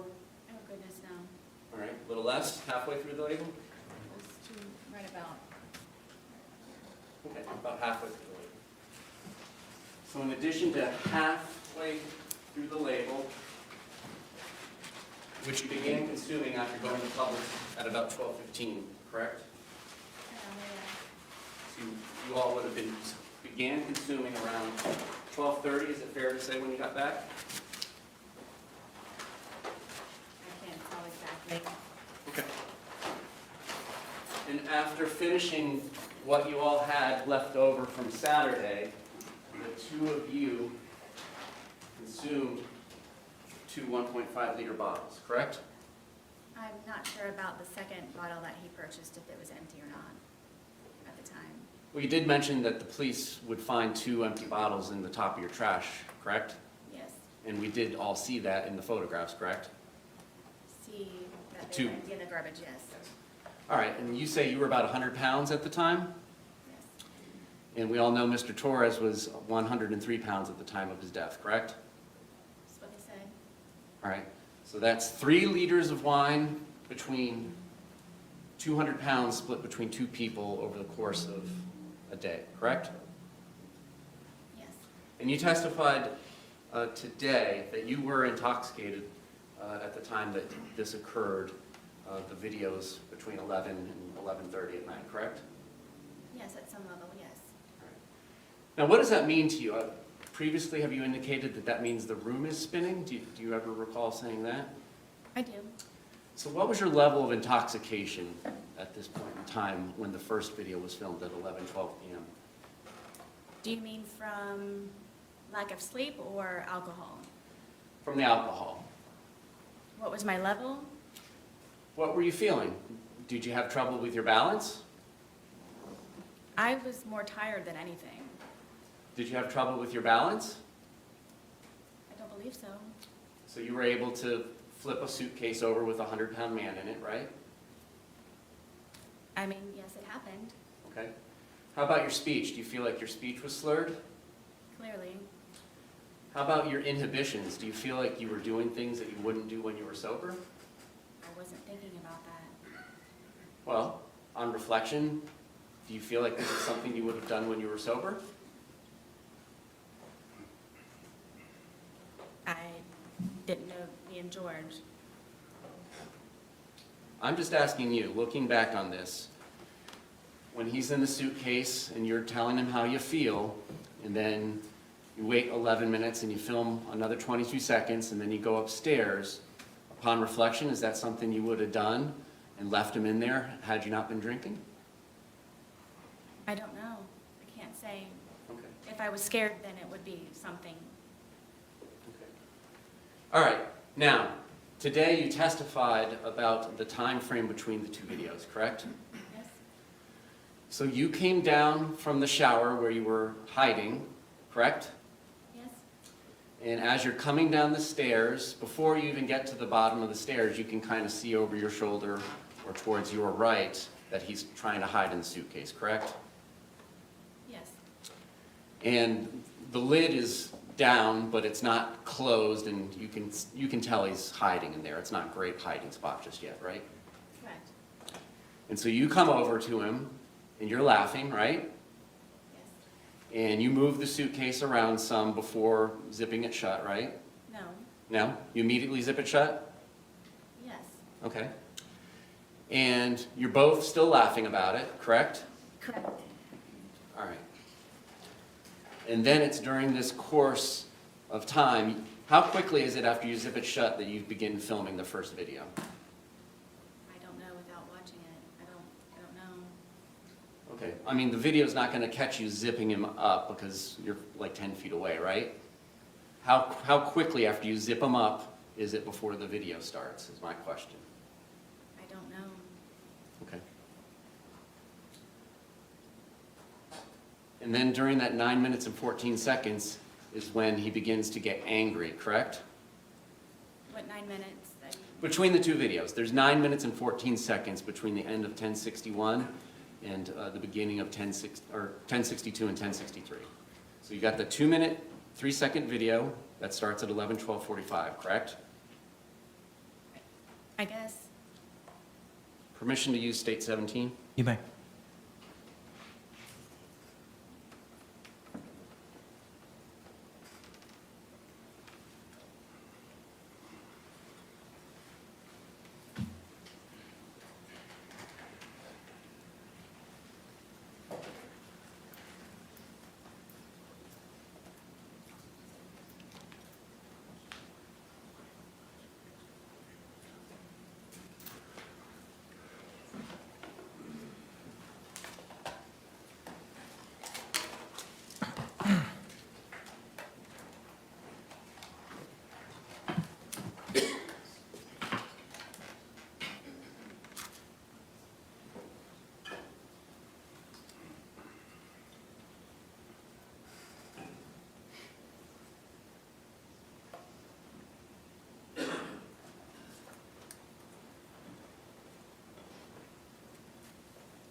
All right, so we're looking at entry 31107. That indicates, according to the phone extraction, 2/23/2020, 11:12:45 p.m. Image _ 1062 movie begins being captured. And we have seen that that is about 2 minutes and 3 seconds. Entry 31113 indicates that image _ 1063.move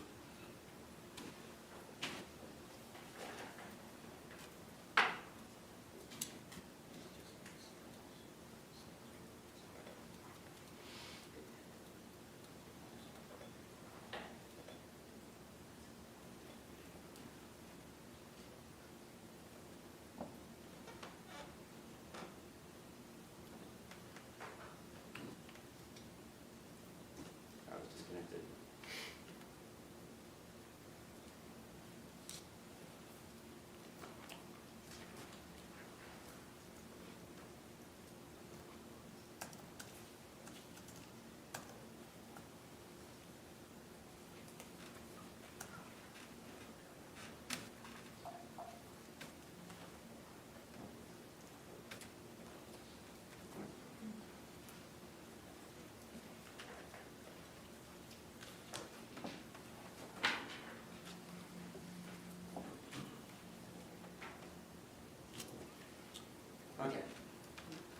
31113, a second movie is captured at 11:23:03 p.m.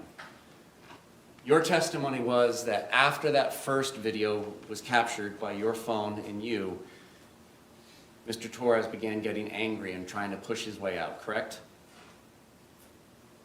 Say it one more time, please. Between these two movies, of which there's about 9 minutes and 14 seconds, Mr. Torres begins to get angry and try and push his way out and get out of the suitcase, correct? He had been angry on and off throughout the entire day. Okay. You didn't tell us that earlier. You said it was a wonderful, fun day all day, correct? That's because I lived. Okay. But you did not tell us earlier today that he had been angry throughout the day. When would I say that? You described your entire day of doing puzzles and arts and crafts and outside by the dartboard, and you said it was a wonderful day and everything was fun until he was in the suitcase. Did you not testify to that earlier today? I did. Okay. My specific question between these two movies is, this is when he begins to get angry and trying to push his way out and to get out of the suitcase, correct? Angry again, yes. Okay. And he was expressing his anger in what manner? How did he say this? At which point throughout the day? Ma'am, you know very well that I'm talking about between these movies. Please answer my question. Between these two movies, how did he express his anger with you?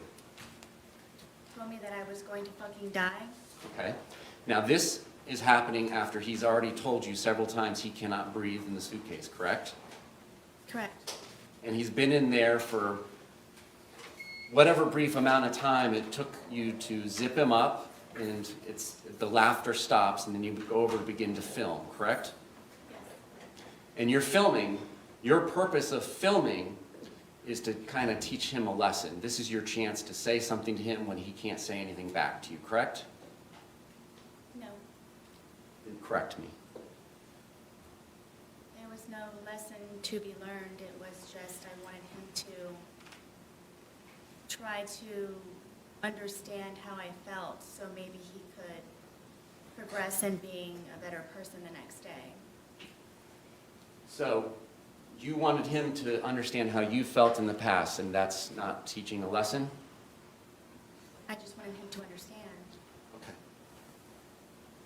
All right, and so immediately prior to zipping him up and putting him into the movie, you had been upstairs, correct?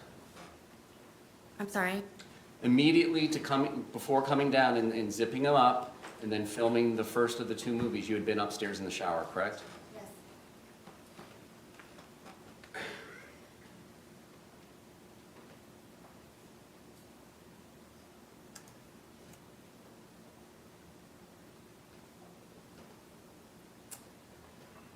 I'm going to publish what has been labeled as image_1061, which according to the timeline was captured at 11:03 p.m. 31 seconds with her device.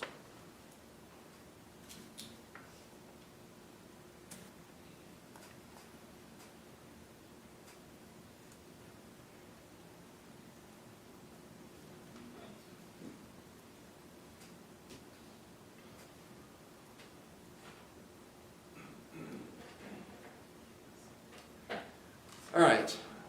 Does this appear to be the suitcase that's in question in the two movies that are filmed at 11:12 and 11:23 p.m.? Oh.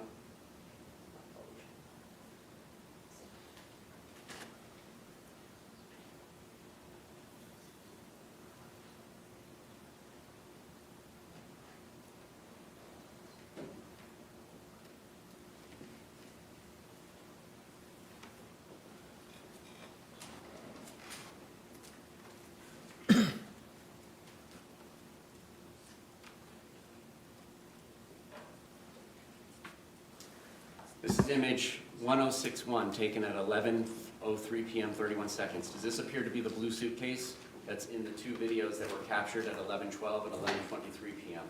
Correct. Did you take this image at 11:03 p.m.? I don't remember if I did or not. And again, we had, and by we I mean you and Mr. Torres, two 1.5 liters bottles of wine and plus whatever was left over from the day before, correct? That's correct. So you don't remember taking this photograph? I don't. Do you remember whether or not Mr. Torres was in here? I don't remember taking the photo. Okay. So, what is your memory of what happens between 11:03 p.m. and 31 seconds when that image is captured, and then when the movie starts at 11:12:45? What do you remember? I don't. Okay. Do you remember anything from that night? I do. You told the police on February 25th, 2020, when they first showed you the video, that you didn't remember taking that. You remember that? I do. And your testimony is you do remember taking that video, I do. but you don't remember taking that photograph 9 minutes prior. Correct. Is there something, did you have more to drink in those 9 minutes? I did not.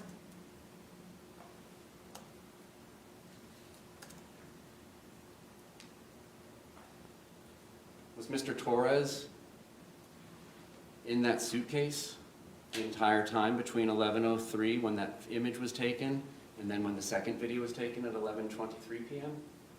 I believe so, yes. So for 20 minutes? Yes? However long the time frame is. Did he begin telling you that he couldn't breathe before the video, or do you not remember? I don't remember.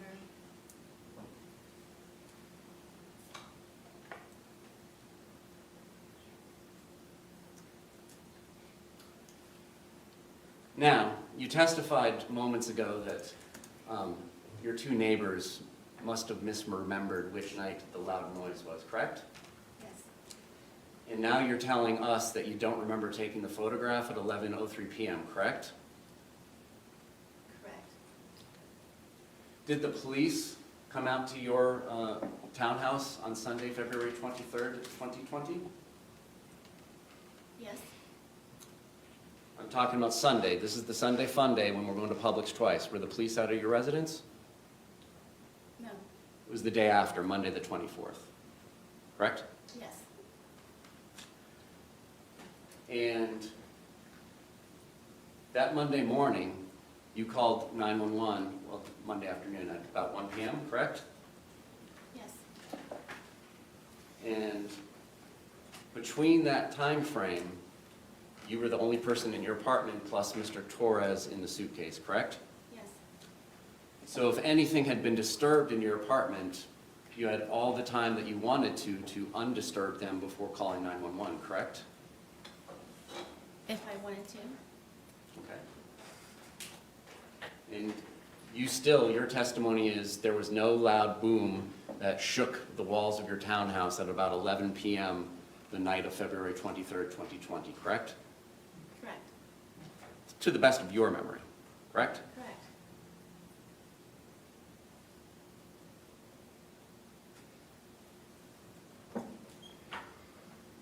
Now, that second video is 22 seconds where you just hear him say Sarah and you don't say anything, or you're familiar with that video, correct?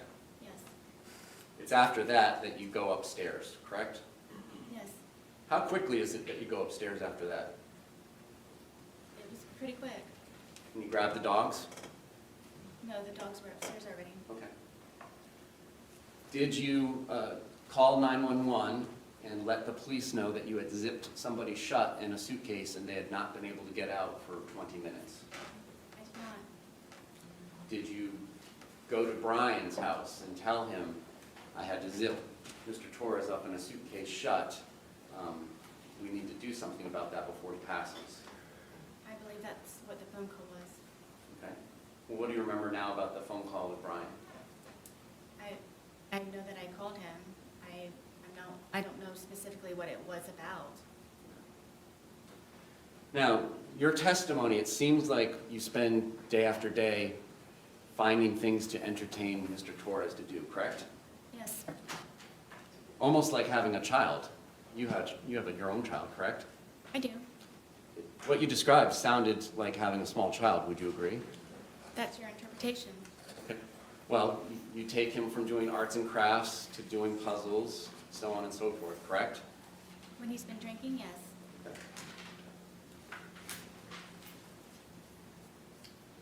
And Mr. Torres was notorious for doing some of these things, correct? Well, you described Mr. Torres as being notoriously known for doing things. You described your ex-husband, Brian Boone, notorious for doing things like nagging and calling all the time. You remember your testimony calling people notorious for doing things? Yes. What would you say people would say you're notorious for? I don't know.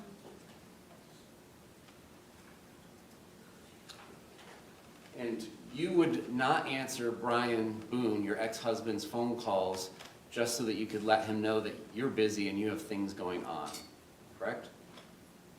I knew that at whatever time it was that he was calling me, that he could wait for the few moments of me getting up to where Lucas gets out of school at 3 o'clock.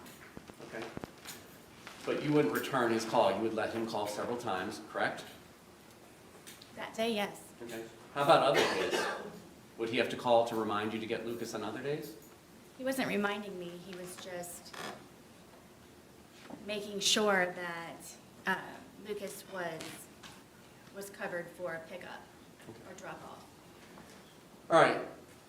You didn't mention to the sheriff's office on either February 24th or February 25th about going to Publix with Mr. Torres at noon or 12:17, did you? I don't recall. So the best evidence of that would be the recording of those interviews? Correct.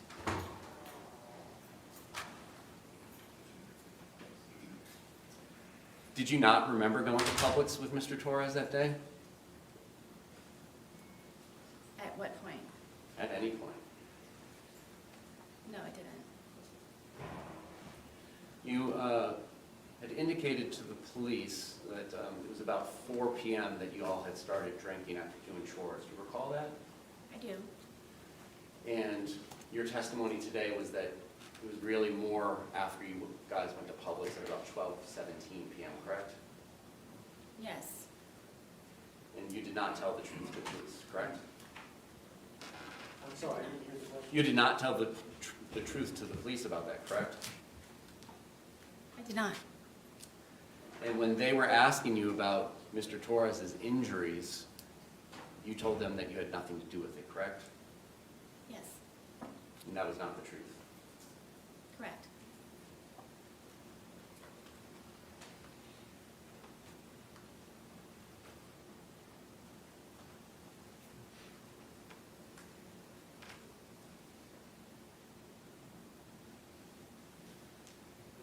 What did you all have for breakfast on the 23rd? I don't remember. Did you all have lunch? I believe we had leftovers from, I think, something that we had in the fridge. And do you recall what those were? No, not at this point, no. And then I believe you mentioned having a sandwich of some sort for dinner? No, I believe it was for, I'm guessing, he and I ate at the same time.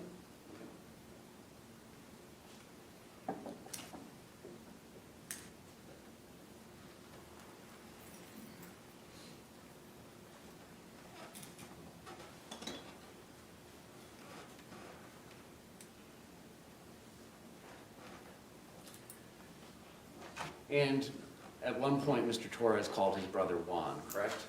Yes. And do you admit that you were yelling in the background, telling Mr. Torres to tell his brother that he had been choking you? I don't know if I was yelling, I know that he could hear me through the phone. Okay. So how long had that been going on that day? When did you start getting on Mr. Torres about choking you in the past? He and I had had conversations about it, because he didn't remember doing it to me. And the next day and the day of, Is it fair to say that there are just points in time where you don't remember what you do either, correct? are you talking about almost 5 years ago? I'm talking about from drinking. Is it fair to say that you don't often remember things that you did while you were drinking? I would not say often. Okay. In the course of your relationship with Mr. Torres, are there things you don't remember happening that happened the night before between you and him? I can't say that at this point. you said that you don't remember taking that photograph at 11:03 p.m. on February 23rd, correct? Yes.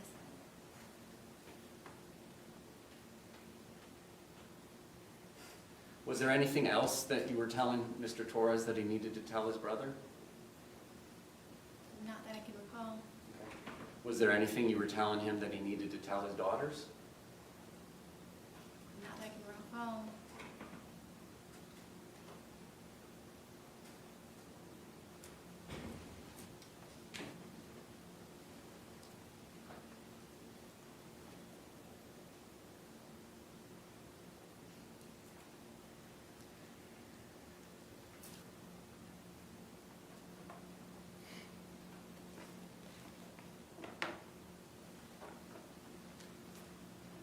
Now, you indicated that Mr. Torres would use your phone to look at pornography. Correct. Were there ever any points in times when it was you that was used looking at pornography? If I was, it was to go back and look to see.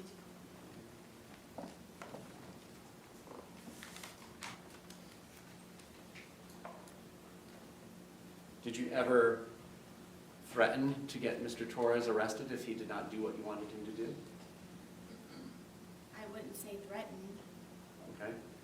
Well, were there ever points in times where you would like him to call you or return a call, and if he didn't do that, you would threaten to get him arrested?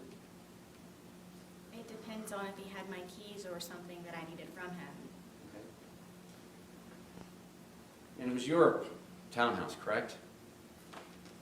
Mine, yes. Flush hours. Well, when did you get him off the lease? I'm not sure what year it was, but I don't think he was actually removed from the lease.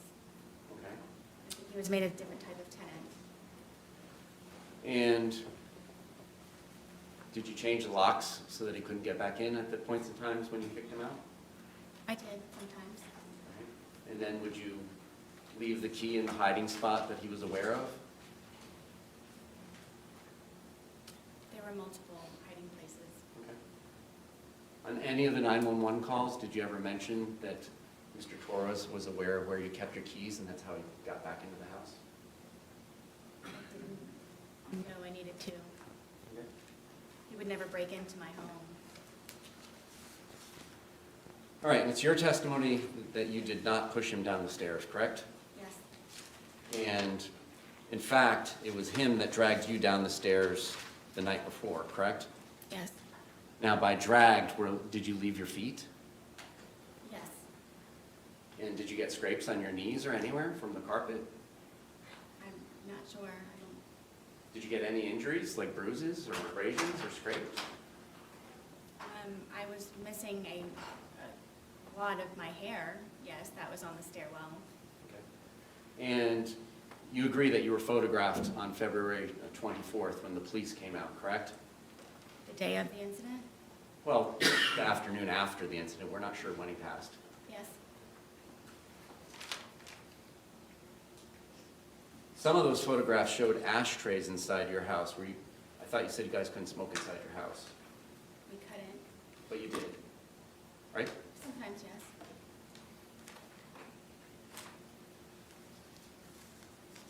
And you agree you would go to the hospital and tell them things that were not true, correct? Yes. There were times where you would go to the hospital and leave without getting treatment, correct? Yes. And is it fair to say that you often had alcohol in your system when you were going to the hospital, correct? Sometimes.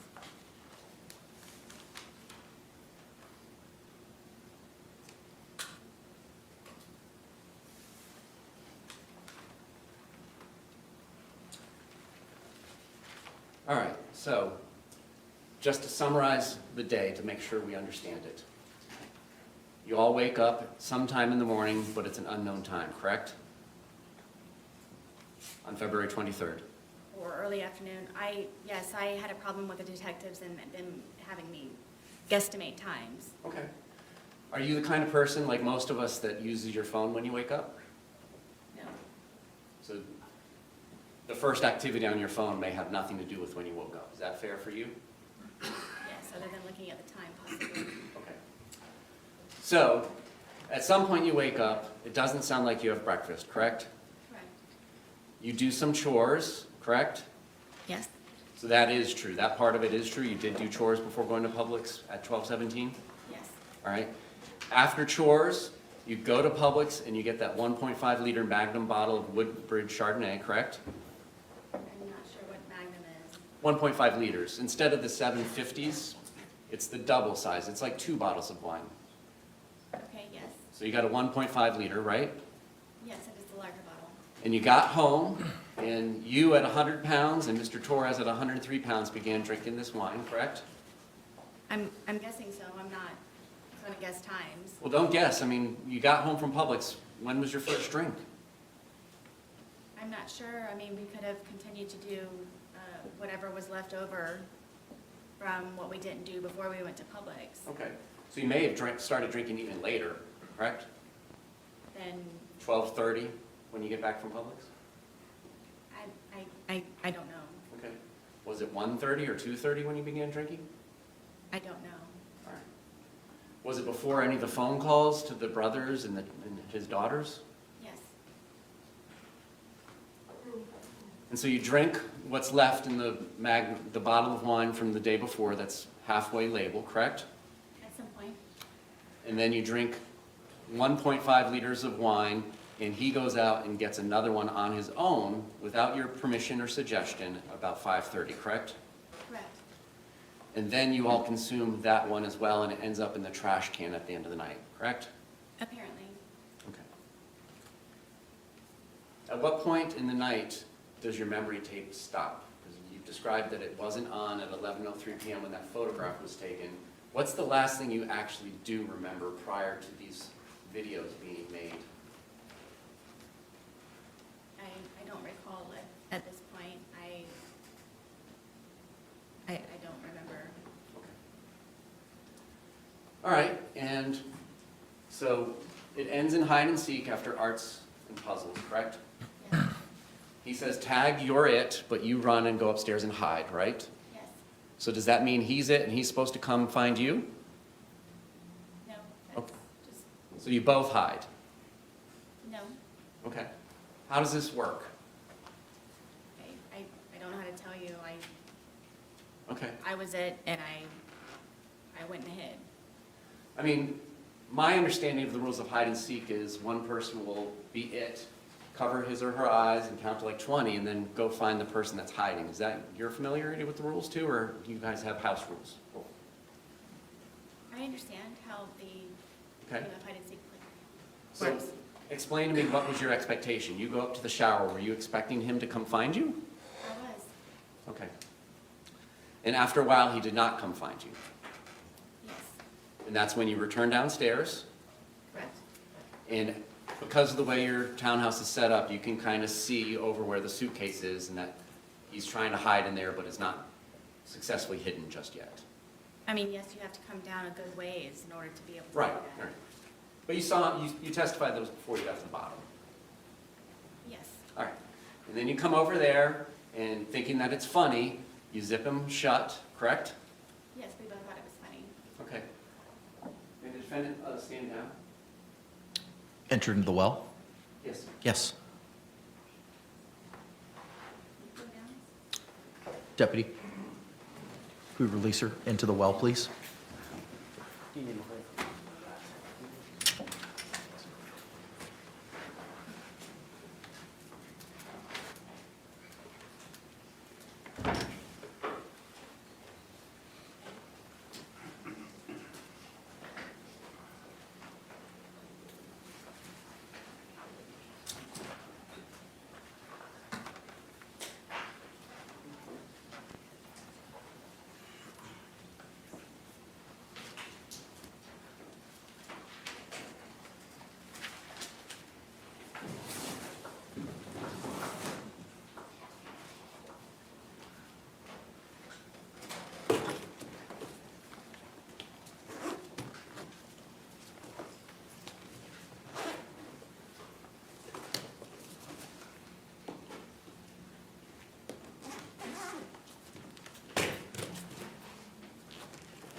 Ms. Boone, can you demonstrate for the jury where Mr. Torres' head was and how his body was positioned in the suitcase, if you don't mind?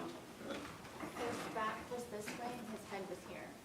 All right, and then is it fair to say his feet are kind of down here, which would be the front left corner from their perspective in the jury box? Yes.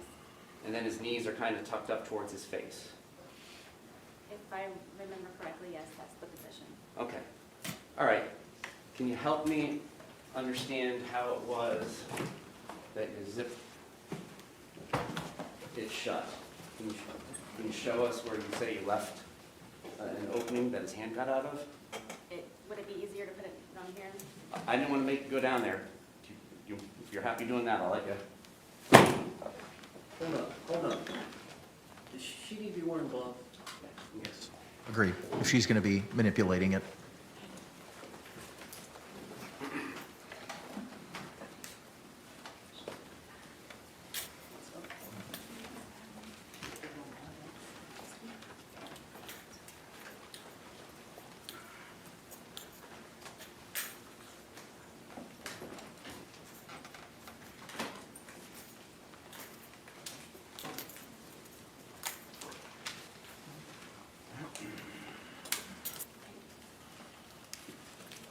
What do you want her to do?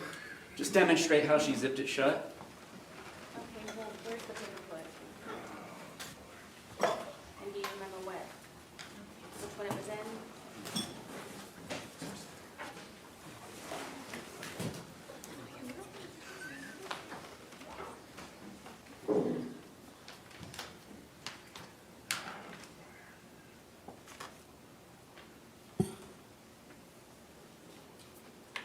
This side.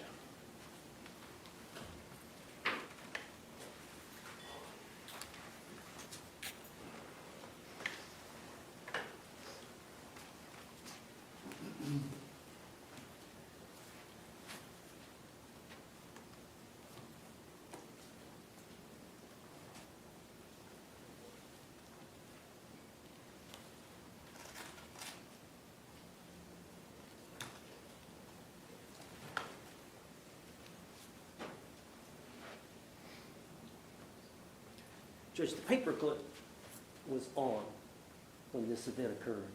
When we pulled the suitcase out earlier, the paperclip was not attached. So now the prosecutor has attached the paperclip. We don't know if that's the way it was attached. It's not even a paper clip. We Okay. don't know if that's the proper way that it was attached. But he's asking her now to pull. Is there an objection? Yes? Approach. Objection's overruled. All right. I feel most comfortable, sir. Madam Corporal, are you ready? Can we see how it was that the two zipper parts were positioned when you say that Mr. Torres was able to get his hand out? If you want me to do it, I'm fine, I'll take your direction. From what I remember, this is how the suitcase works.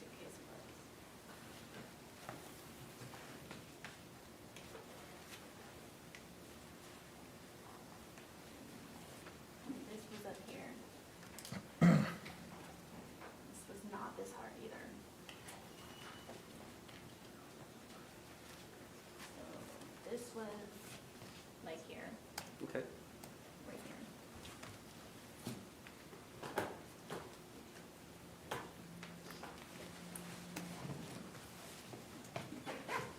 About right there, ma'am? Sure. I assume this one was much closer? It's not over there? Where did you leave? You asked me where I zipped it. When you say that it was zipped shut, show us. Are you talking about how I zipped it, or? When you're done zipping With it the shut hole. and he's inside of it, where are the zipper components?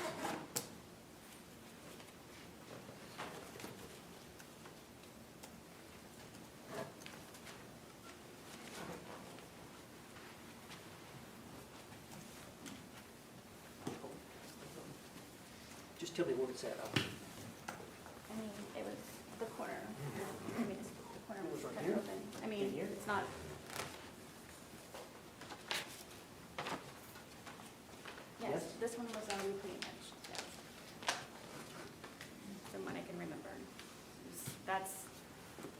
No, he was coming with his hand out. It was like this from the corner part. Okay.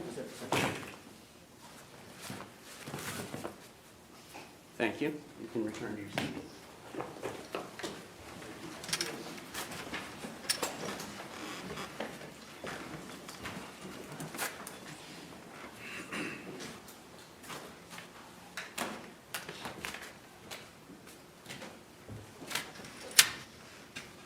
Did you ever change the position of those zippers once you put it in that position? I did not.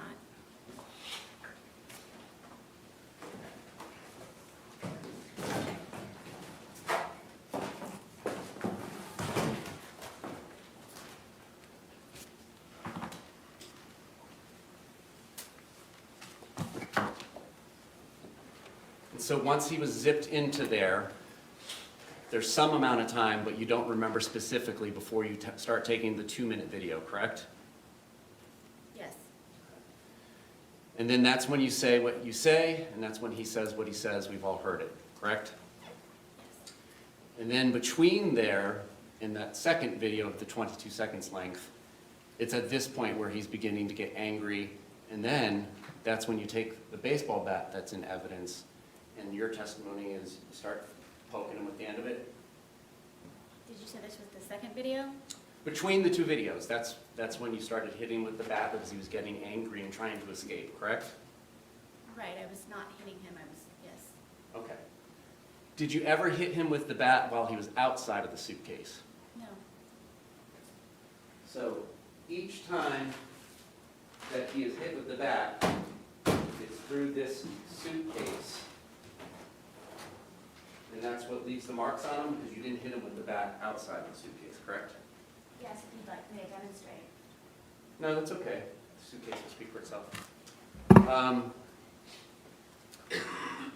And then you take the second video and you go upstairs and go to bed, correct? I apparently went upstairs and I used the phone to make a phone call, Okay. and then I fell asleep. All right. And at the point in time when you left and went upstairs, he was still inside the suitcase, correct? Correct. Was he still asking for you and calling your name? Not that I can recall. Did you say shh to him again? I don't remember. Did you tell him that this was his problem and it's on you again? I don't remember. Did you do anything to help him escape from the predicament that you zipped him up in? No. No other questions? Any redirect examination?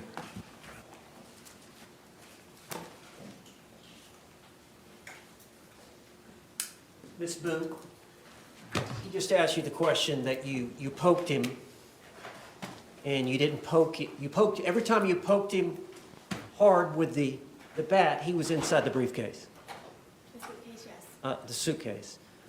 But you remember when he put his hand out, did you not hit him in the hand outside the suitcase? Yes. Okay, so that was the only time the bat touched Mr. Torres's body outside the suitcase, Yes. was when you hit him with a hand. But all the other injuries were with you poking him pretty hard. I mean, you bruised your hand, correct? Doing that. Thank you. That's all I have. Ma'am, you can return to counsel's table.